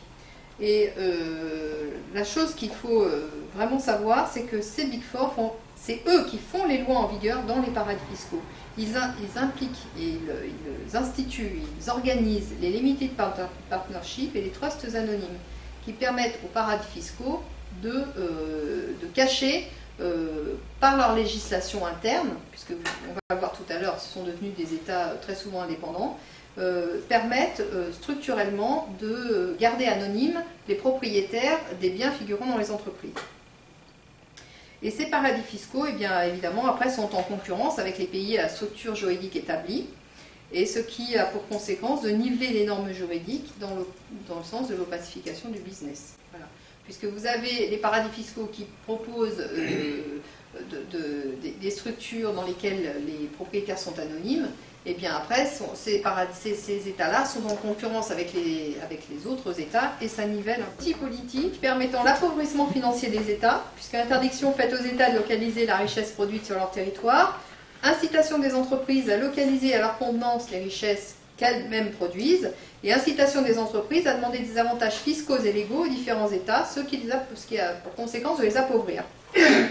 La collecte de ces immenses avoirs financiers résultant de l'optimisation fiscale, eh bien, elle part dans les établissements bancaires et financiers situés dans les paradis fiscaux, soit par le biais des dividendes qui ont été versés des dividendes surnuméraires issus de l'optimisation qui ont été versés aux propriétaires, soit directement par les entreprises qui envoient leurs bénéfices via les filiales offshore directement dans les paradis. Donc il faut bien comprendre que l'optimisation fiscale, c'est de façon structurelle un apport considérable d'argent dans les établissements bancaires situés dans les paradis fiscaux. Voilà. Alors, la conséquence en France des libertés économiques de l'Union européenne. Eh bien, en tant qu'entité économique autonome, la France n'existe déjà plus. Les dirigeants français ont pour mission de liquider le patrimoine public, ce qui aura pour effet collatéral, et là on retourne sur la conférence de la semaine dernière, de faciliter le passage à une fédération de régions, n'est-ce pas? Pas une fédération d'États, mais une fédération de régions, car un État sans patrimoine est beaucoup plus aisé, beaucoup plus facile à démanteler qu'un État puissant. La France, État-nation, est vouée à disparaître selon les vœux de la plutocratie. Alors la plutocratie, ça paraît être un grand mot comme ça, mais c'est simplement un système politique dans lequel le pouvoir est dévolu aux détenteurs de la richesse. Et c'est exactement ce que nous connaissons en Union européenne. Alors, je vous l'ai dit en début de cette conférence, je ferai une aparté sur les paradis fiscaux. Cette aparté, elle est nécessitée par le fait qu'il importe quand même de bien comprendre comment tout, le schéma d'ensemble, comment tout s'organise, et pourquoi, en fait, les paradis fiscaux ont changé récemment d'organisation à la faveur, justement, de l'optimisation fiscale, qui a généré un afflux très important de nouveaux capitaux qui sont entrés dans les paradis fiscaux, les capitaux issus de l'optimisation. Et cette optimisation n'a été possible que par l'instauration de la liberté de circulation mondiale des capitaux. Alors, la libre circulation des capitaux, vous voyez, bon, voilà, c'est un petit schéma qui n'est pas forcément le meilleur, mais j'en ai pas trouvé d'autres qui étaient tellement plus pertinents. Donc, vous avez les îles Caïmans, les Pays-Bas, l'Irlande, la Belgique, ils mettraient le Luxembourg, ce qui est quand même un comble. La Suisse, ah ben si, le Luxembourg, il y est, bien sûr. L'Autriche, effectivement, également, bon, Hong Kong, la Hongrie, vous voyez, mais il y en a d'autres, des paradis fiscaux. Alors, c'est ce que je vous ai dit tout à l'heure, l'optimisation fiscale enrichit les entreprises et leurs propriétaires qui cherchent dès lors, de façon finalement assez naturelle, à mettre leur nouvelle cagnotte à l'abri des paradis fiscaux. Parce que c'est de l'argent qui a échappé aux impôts, ils n'ont pas tellement envie que ça retourne dans le giron des impôts d'État. Une fois que cet argent a été économisé, ça repart dans les paradis fiscaux d'une façon ou d'une autre. Pas totalement, mais partiellement au moins c'est sûr. Donc l'affluence d'argent dans les paradis fiscaux entraîne à son tour une lutte sans merci pour le contrôle de ces capitaux. Voilà. Et c'est ce qu'il faut absolument comprendre. Donc je vais détailler très rapidement quand même les paradis fiscaux. Donc déjà vous donner leur définition, vous détaillez un peu l'histoire et leur organisation, et ensuite ce que veut dire le contrôle des paradis fiscaux. Est-ce que vous allez par exemple dire si les Américains ont pris des mesures contre tout ça ou pas? Est-ce que vous allez le dire? Non, je ne rentre pas dans le détail. Après non, mais vous allez voir, une fois qu'on a le schéma d'ensemble, il y a certaines choses qui apparaissent, des questions qu'on ne pose plus parce que ça apparaît assez logique finalement. Alors, déjà, les paradis fiscaux, il faut savoir que chaque organisme a une définition différente du paradis fiscal. Mais les critères sur lesquels tout le monde s'accorde à peu près sont les suivants. Donc, un traitement juridique particulier des structures d'accueil. Donc, une opacité des structures. Ça veut dire soit des comptes numérotés, soit des trusts anonymes qui permettent l'anonymat des propriétaires. Et vous avez un traitement fiscal préférentiel des activités. Ça, c'est grosso modo les deux grands critères de définition du paradis fiscal. Sachant, je vous l'ai dit, que chaque organisme a sa définition à elle. Alors, maintenant, il faut revenir un peu sur le fait que la collecte mondiale des capitaux optimisés, des capitaux qui ont bénéficié de l'optimisation fiscale au niveau mondial, a été rendue possible par plusieurs choses. D'une part, par la liberté de circulation des capitaux, c'est évident.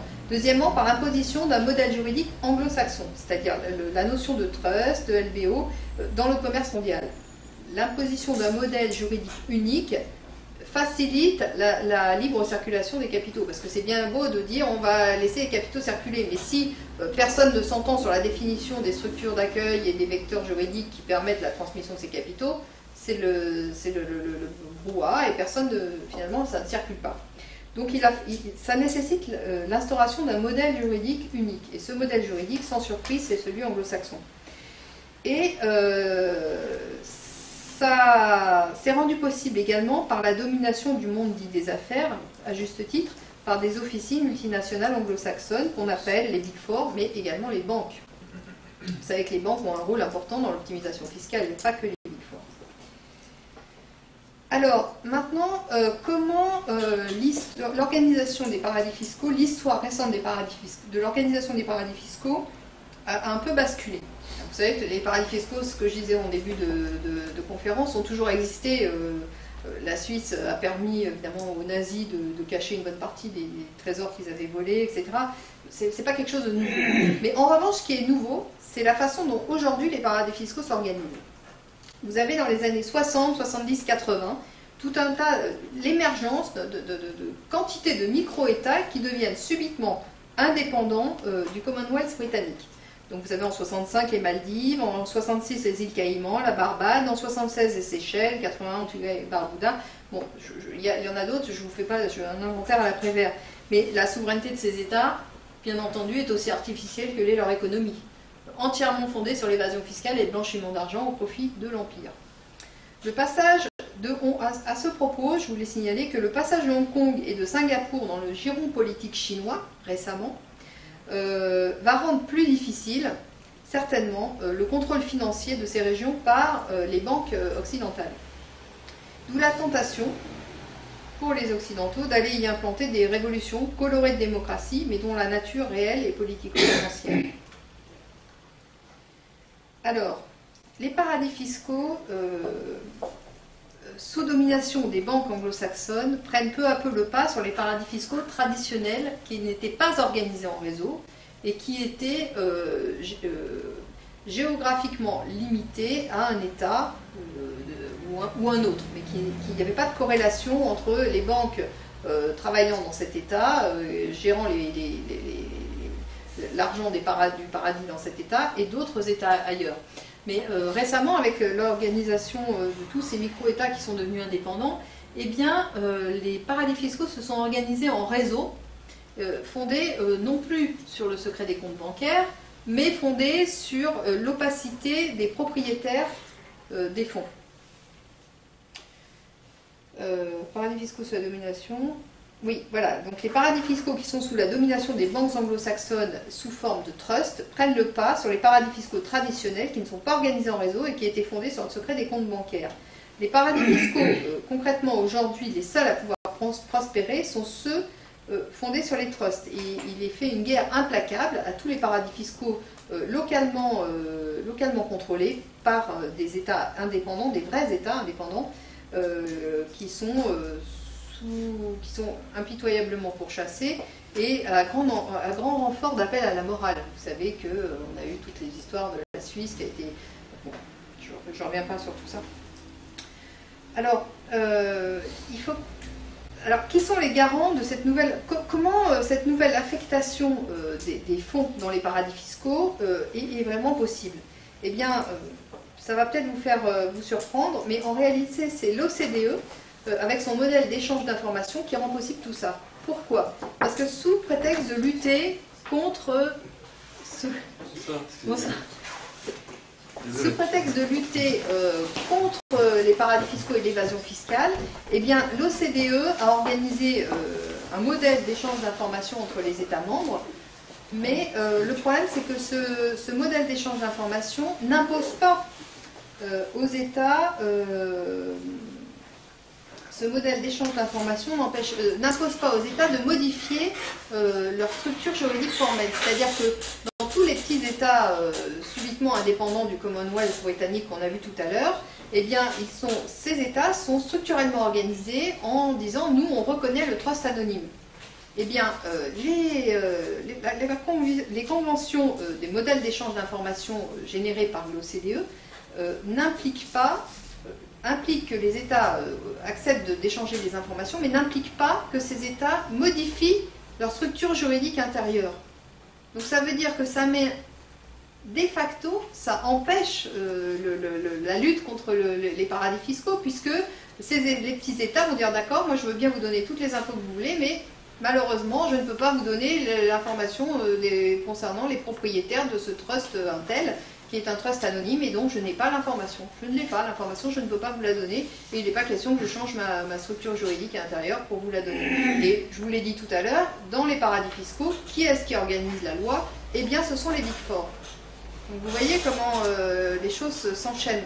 En réalité, le modèle d'échange d'informations et la lutte apparente contre les paradis fiscaux actuellement menée par toutes les conventions bilatérales ou multilatérales d'échange automatique d'informations, se heurte de façon définitive et rédhibitoire à l'organisation juridique interne de ces paradis fiscaux qui reconnaissent les trusts anonymes.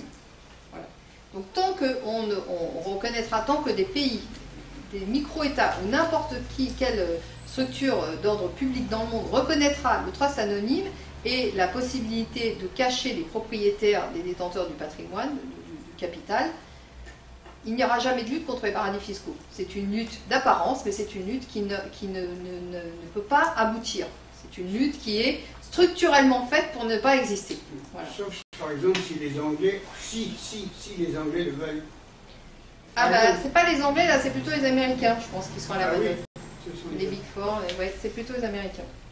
Ah bah oui, mais eux, ils ne le veulent pas, parce que eux, c'est les paradis fiscaux. Il faut quand même comprendre que c'est la structure permettant de financer l'Empire, parce que toute la main-d'œuvre, académie et tout ça, ça passe pas par le budget des États-Unis d'Amérique. Hein. Tout ça, c'est du hors-bilan, et ça passe par les financements qu'on trouve dans les paradis fiscaux. Il faut quand même comprendre que la structure financière profonde d'un empire, elle est fondée. Il faut que l'argent sorte de quelque part, et ça peut pas être... comme c'est de l'argent qui est amené à financer des choses qui ne sont pas forcément avouables, ça ne peut pas passer par les parlements nationaux, tout ça.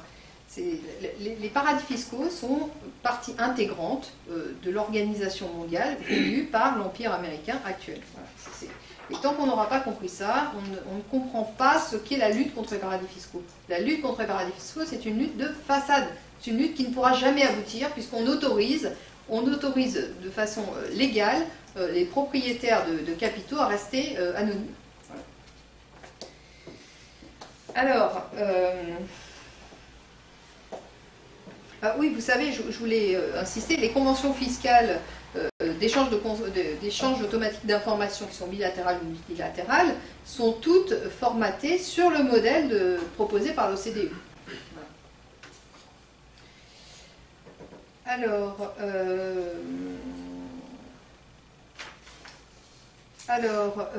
on arrive maintenant, pardon, concernant les paradis fiscaux, on a vu la définition, on a vu l'organisation, et maintenant je vous propose de passer à un peu une analyse un peu globale du contrôle de ces paradis fiscaux. Alors, ces paradis fiscaux, pour être contrôlés, il faut 3 conditions. Déjà, il faut l'instauration de la liberté de circulation des capitaux, d'accord? Il faut ensuite l'imposition d'un vecteur juridique à vocation mondiale. C'est ce que j'expliquais tout à l'heure. Donc vous avez le trust qui remplit ces conditions. Et le trust, c'est intéressant pour deux raisons. D'une part, il permet l'opacité. Je parle du trust anonyme. Tous les trusts ne sont pas des trusts anonymes. Mais les trusts anonymes, qui sévissent dans les paradis fiscaux, permettent l'opacité quant aux propriétaires des capitaux. Et aussi, le trust est intéressant parce qu'il est un vecteur juridique. Il permet aux capitaux de circuler entre des États qui ont accepté, qui ont reconnu cette structure juridique de trust anonyme. Eh bien, les capitaux peuvent circuler très librement. Donc ça nécessite la reconnaissance d'un modèle juridique, si vous voulez, au niveau mondial, de l'acceptation de certaines structures qui sont reconnues dans tous les États du monde, sinon ça ne peut pas circuler. Et ça nécessite évidemment la collecte de l'argent drainé. Alors, indépendamment de l'apparence politique apparente, formelle des États, des mini-États qui servent de paradis fiscaux, eh bien, ces États sont dominés par les États financiers, les établissements financiers anglo-saxons et bien souvent américains. C'est les banques américaines qui font la loi de ces États et qui dominent toute la structure juridique de ces États qui n'en sont pas. Alors vous avez donc un dense maillage de localités politiques indépendantes dans lesquelles les banques et établissements financiers qui y œuvrent sont contrôlés par l'oligarchie occidentale. En gros, ce sont les propriétaires de la Fed. Des banques qui tournent toujours autour de... Voilà, c'est quelques banques qui contrôlent un peu l'intégralité du problème. Alors une guerre sans merci est livrée aux paradis fiscaux qui échappent à ce contrôle. Volonté de disparition des paradis fiscaux localement contrôlés et organisés autour des comptes bancaires numérotés. Vous avez vu qu'il y a eu des déclarations de guerre faites à Chypre, une déclaration de guerre économique et contre les paradis fiscaux faites à Chypre, qui abritaient des avoirs légitimes et illégitimes russes, qui ont été faites aussi contre la Suisse, mais on n'a jamais entendu parler de lutte contre les paradis fiscaux concernant la City, Hong Kong ou le Delaware. Le Delaware, c'est le premier État au monde à s'être constitué comme paradis fiscal. Donc il y a un deux poids deux mesures qu'il faut bien garder en tête. Et cette guerre, elle va même au-delà, puisque elle va entre établissements financiers anglo-saxons eux-mêmes. Vous avez tous entendu parler de la récente affaire SwissLeaks, appelée SwissLeaks, qui concerne la filiale suisse de HSBC, qui actuellement est sur la sellette. Alors l'avantage de cette histoire, c'est que d'une part, on porte atteinte à l'histoire. Bon, on va revenir dessus là, puisque cette affaire SwissLeaks est quand même assez croustillante. Vous avez une évasion fiscale organisée par la filiale suisse d'HSBC. Elle est mise à jour, cette évasion fiscale est mise à jour par 145 journalistes prétendument indépendants et situés dans 45 pays, mais coordonnés par un consortium situé bizarrement à Washington. Alors, les journalistes qui sont montrés, considérés comme indépendants, sont les journalistes du Monde, du Süddeutsche Zeitung, enfin de grands médias qu'on a l'habitude de considérer comme les médias mainstream. Alors, si les journalistes du Monde sont indépendants, moi je suis bonne sœur. Hein. Franchement, bon alors, cette ICIJ, ce consortium situé à Washington, était déjà à l'origine des fameuses Offshore Leaks de 2013, qui ont contraint la Suisse et le Luxembourg à abandonner le système des comptes numérotés. Parce que vous savez que le Luxembourg, il avait une double casquette. Il a été constitué d'une part il était un paradis fiscal parce qu'il pratiquait les comptes numérotés et il pratiquait également le paradis fiscal à l'anglo-saxonne, c'est-à-dire le trust anonyme, etc. Et le Luxembourg a basculé du côté paradis fiscal anglo-saxon sous forme trust anonyme en abandonnant les comptes numérotés. Enfin, c'est peut-être pas complètement acquis, mais la tendance lourde est là. Alors, cette histoire de SwissLeaks, c'est très très probablement, je m'avance un peu, mais la marge de manœuvre est très faible, la marge d'erreur possible est très faible, s'inscrit très très probablement dans une guerre pour le contrôle des fonds placés dans les paradis fiscaux. Deux remarques, c'est ce que je disais tout à l'heure en introduction, mais mal amené.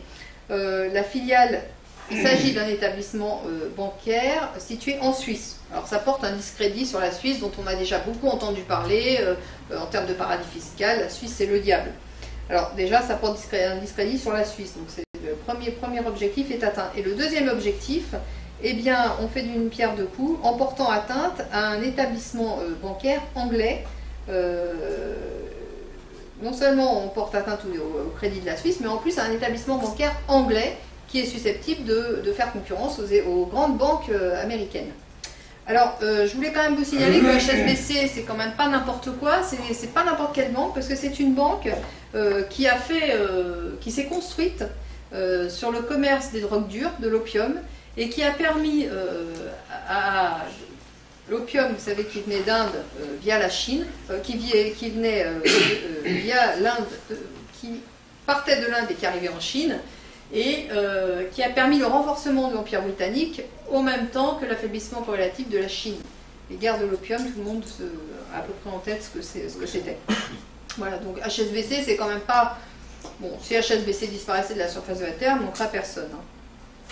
Mais enfin, je veux dire que même en considérant que HSBC a fait des choses épouvantables, ça ne justifie pas que tout d'un coup, toute la lutte contre les paradis fiscaux se focalise sur HSBC. Derrière, il y a d'autres enjeux. Voilà. C'est ça que je voulais mettre en exergue dans cette conférence. Ah oui, alors les pays concernés par l'affaire SwissLeaks, vous voyez, hein, il y en a quelques-uns quand même. Hein. Voilà, c'est une grosse partie sur le continent américain. Voilà. Alors, en conclusion, sur le principe de liberté de circulation mondiale des capitaux, eh bien, c'est l'outil de la mise à mort des États au profit des entreprises et surtout des établissements financiers via les paradis fiscaux. C'est le moyen de mener la guerre économique pour l'Empire. Voilà. C'est un outil qui permet d'assurer la concentration mondiale des capitaux et leur drainage vers des paradis terrestres contrôlés par un petit nombre d'individus. Il est à la fois la cause et l'effet de guerres de mise en œuvre stratégique de guerre géopolitique. Une guerre culturelle, puisque ça impose l'introduction d'un modèle juridique commun sur tous les continents. Une guerre politique, puisque ça justifie la mise en place de localités et de grands blocs géopolitiques, dûment contrôlés et dominés, et c'est aussi une guerre militaire, puisque la phase finale est réservée à ceux qui ne veulent pas se soumettre aux deux attaques précédentes, c'est-à-dire la guerre. Alors, en parlant de la guerre, ça me donne un bon sujet de transition avec la dernière partie de cette conférence, qui va concerner l'OTAN et l'appartenance de l'Union européenne de facto à l'OTAN. Alors là, vous avez une carte des partenariats de l'OTAN, donc vous voyez que c'est une organisation militaire conséquente, puisqu'elle recouvre une grosse partie des pays, des continents et des pays. Alors,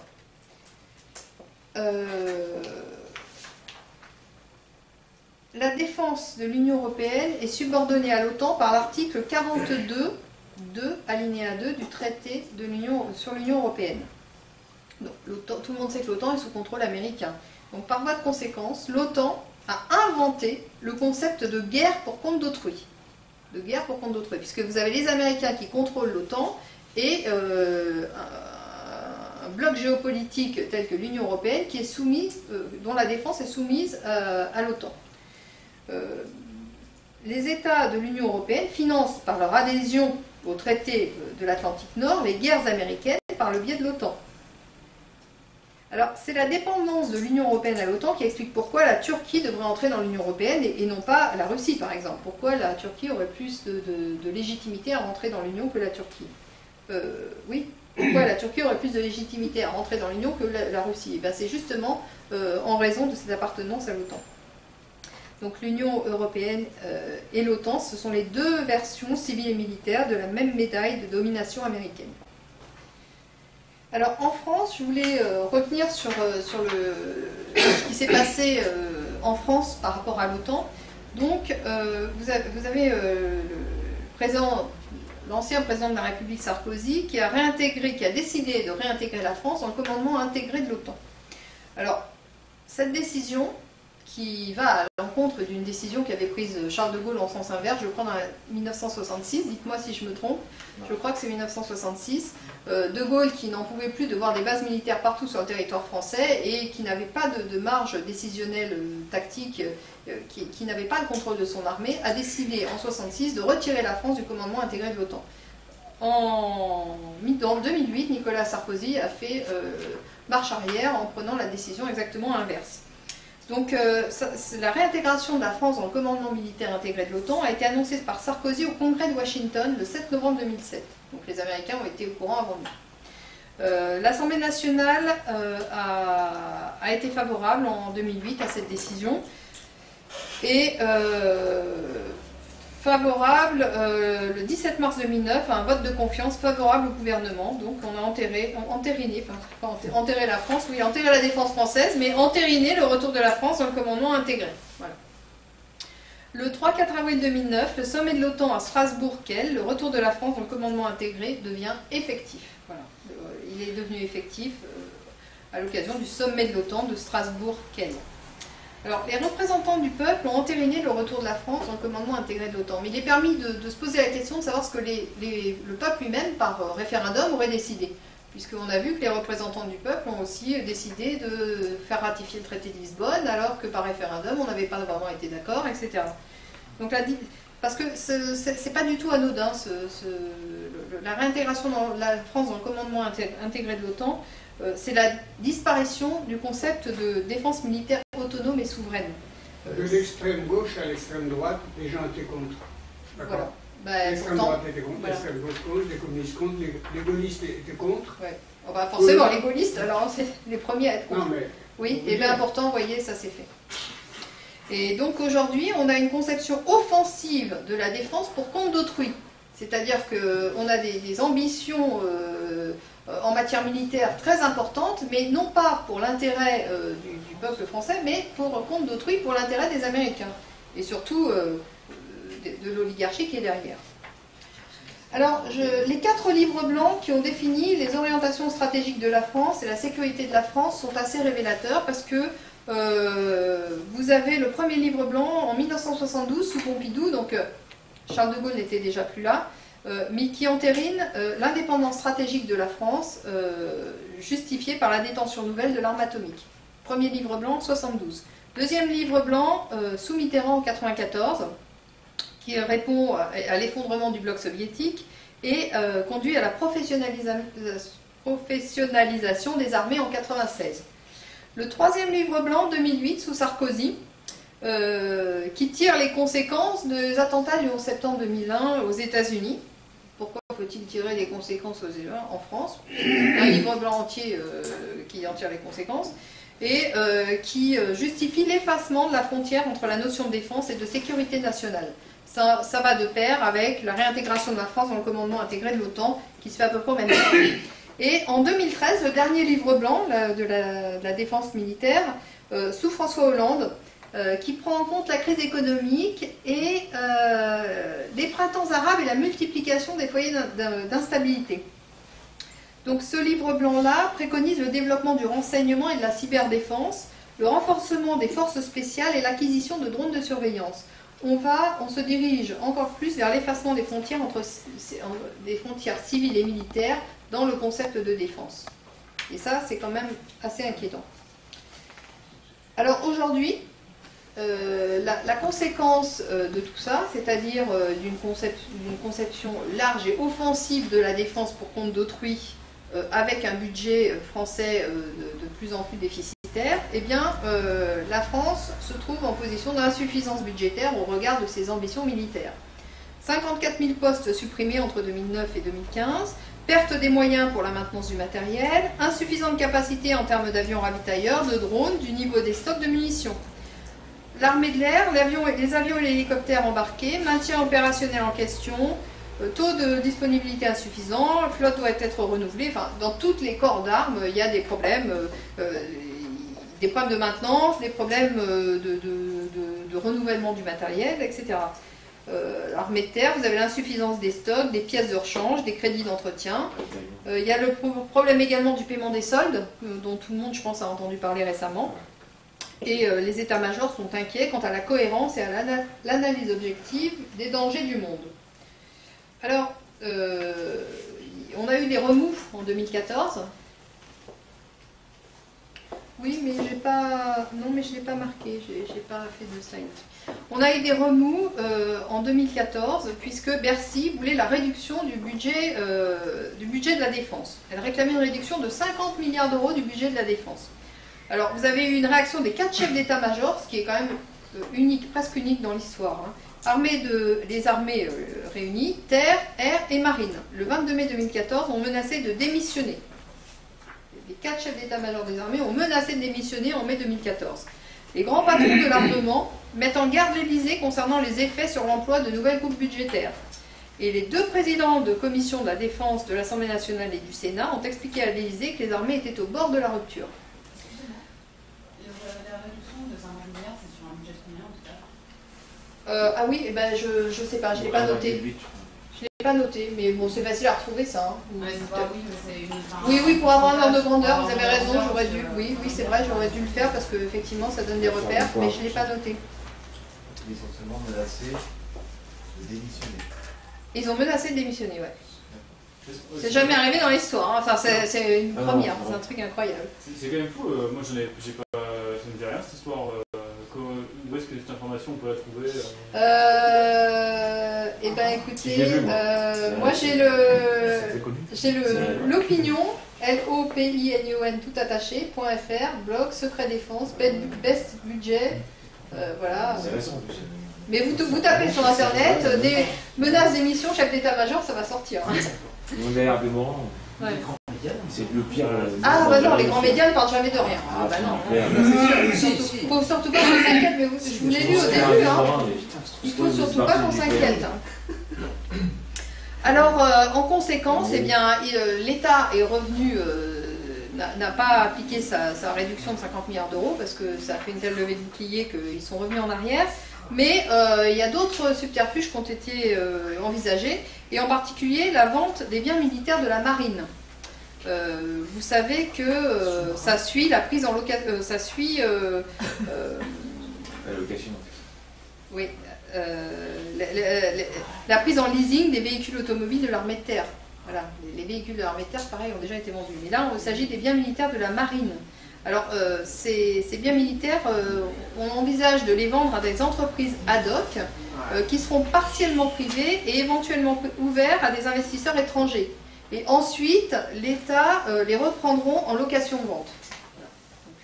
Donc, on vend le patrimoine pour après prendre en location-vente et générer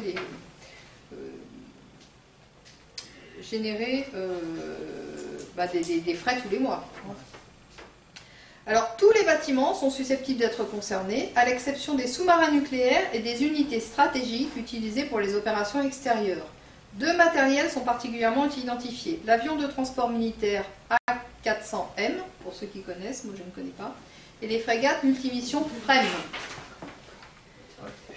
Voilà, bon, ça c'est une petite aparté sur les conséquences de la schizophrénie de l'État vis-à-vis de sa stratégie de défense, puisqu'elle est tenue par son appartenance à l'OTAN, maintenant une appartenance renforcée à faire des guerres offensives tous azimuts, mais l'État, grâce notamment à l'euro et au financement du MES et du budget européen, est en permanence déficitaire, de plus en plus déficitaire, ce qui fait qu'il est contraint de réduire les budgets. Alors comment vous faites pour développer les objectifs de guerre et réduire les budgets en même temps? Il y a quelque chose qui ne va pas. Alors, conclusion sur la France dans l'OTAN, eh bien, la réintégration de la France dans le commandement intégré de l'OTAN oblige à financer des guerres extérieures pour le compte d'autrui, je vous l'ai déjà dit. Dans le contexte de crise économique et budgétaire, la situation des armées devient intenable. Elles sont prises en tenaille entre des ambitions internationales affichées et la réalité financière de l'État qui finance, enfin de l'État qui pourvoit à leurs besoins. Et je vous donne donc la solution qui a été préconisée par le colonel Régis Chamagne, qui serait, très probablement, la meilleure solution serait de revenir à une situation de défense servant à défendre le territoire français et non à intervenir sans cesse sur des fronts extérieurs qui n'ont aucun rapport avec une quelconque défense du peuple français. Ça nécessite la sortie du commandement intégré de l'OTAN et même une sortie totale de l'OTAN qui passe par effectivement une sortie de l'Union européenne. Alors en conclusion sur l'Union européenne et l'OTAN, eh bien l'Union européenne est dominée militairement par les États-Unis et ne pourra jamais avoir de défense autonome. L'Union européenne est dominée politiquement et financièrement par Washington, qui prend les décisions stratégiques pour les États membres. L'Union européenne est une entité de combat géopolitique à dominante économique et militaire, à la solde de la plutocratie, c'est-à-dire de ceux qui détiennent les richesses. La plutocratie occidentale au sens propre du terme, c'est-à-dire ceux qui détiennent les richesses et qui détiennent le pouvoir politique. Alors je vous ai mis une petite carte des bases militaires américaines dans le monde. Elle date de 2007, elle n'est pas très récente, mais j'en ai pas trouvé des plus récentes. Et là vous avez les interventions violentes américaines dans le monde. Je vous donne un petit aperçu. Il y a 1000 bases militaires américaines dans le monde. 1000. Sans compter celle de l'OTAN. Sans compter l'OTAN. 1000 déjà, c'est colossal. Oui, mais ça c'est américaine. Là, il faut ajouter l'OTAN, qui est une filiale de la défense américaine. Et puis vous avez aussi toutes les structures comme Academy, Blackwater, qui sont des structures de mercenaires. Ils sont payés, certainement pas sur les budgets des États, mais via les fonds récupérés dans les paradis fiscaux dont j'ai parlé tout à l'heure. Alors, en conclusion, sur l'idéologie des traités européens, eh bien, ces traités, plusieurs choses. Ils mettent en concurrence les entreprises et les systèmes juridiques, fiscaux et sociaux des États de l'Union européenne avec le reste du monde. C'est l'organisation d'une mise en concurrence totale et permanente. Ils incitent les entreprises d'Europe de l'Ouest à se délocaliser dans le monde entier. L'Union européenne, c'est le moteur de la délocalisation des entreprises européennes. Ils interdisent aux États de protéger leurs entreprises stratégiques et les conduisent à privatiser leur patrimoine. Donc c'est une entreprise de liquidation des patrimoines publics.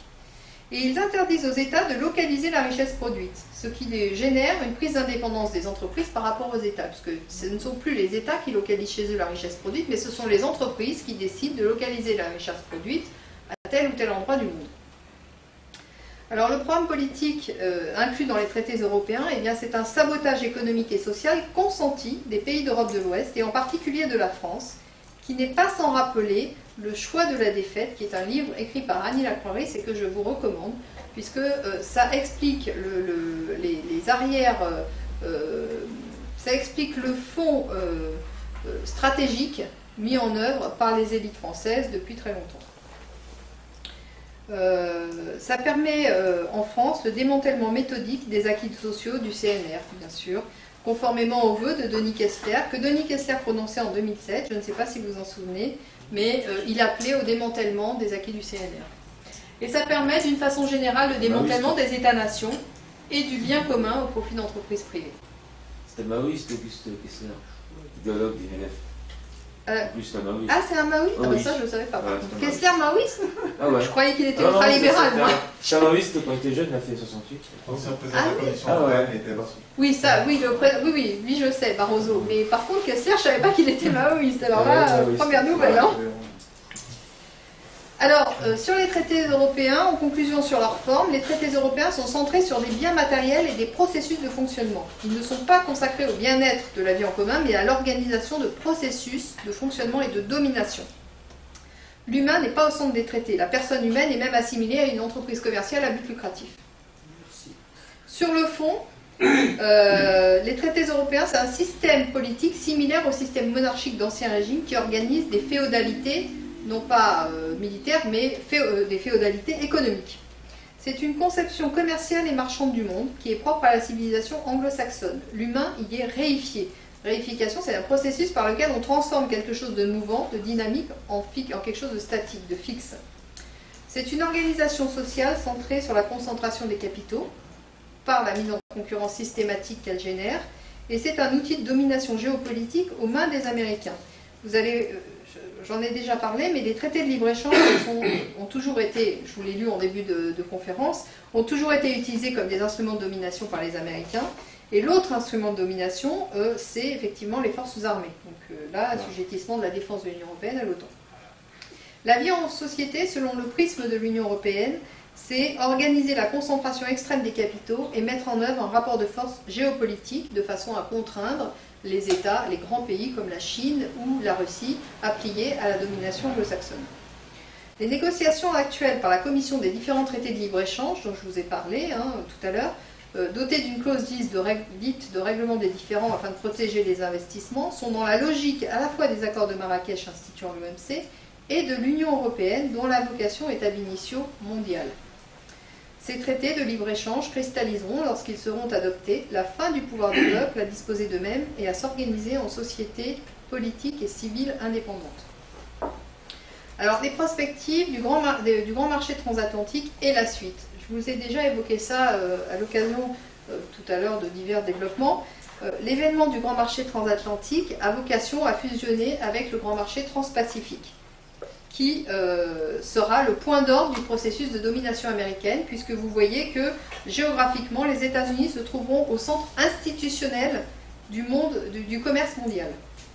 Ces deux grands marchés qui sont actuellement en négociation sont de formidables outils de pression géopolitique pour formater l'ensemble des règles du commerce mondial sur le modèle du gouvernement d'entreprise américain. Et la fusion des deux grands marchés ouvrira la voie, conformément à ce qui s'est passé pour l'Union européenne, où je vous l'ai évoqué tout à l'heure, qui a commencé par un traité anodin, qui paraissait anodin, qui était la CECA, et qui s'est diffusé jusqu'à envahir les États, des États membres, en créant des institutions. Et bien là, on risque d'avoir la même chose, avec la création, une fois que ces deux grands marchés seront formalisés, on aura très certainement de nouveaux traités qui créeront des institutions mondiales, et nous verrons donc se réaliser le fameux nouvel ordre mondial avec un gouvernement mondial. La philosophie politique de l'Union européenne, eh bien, le peuple européen n'existe pas. L'Union européenne est fondée sur une fiction, c'est une sorte de tour de Babel de gens qui n'ont pas du tout les mêmes référentiels, ni politiques, ni économiques, ni juridiques, ni sociaux, ni culturels, ni rien. L'Union européenne, qui a une vocation ab initio internationale, est un élément du processus de domination géopolitique initié par le gouvernement américain.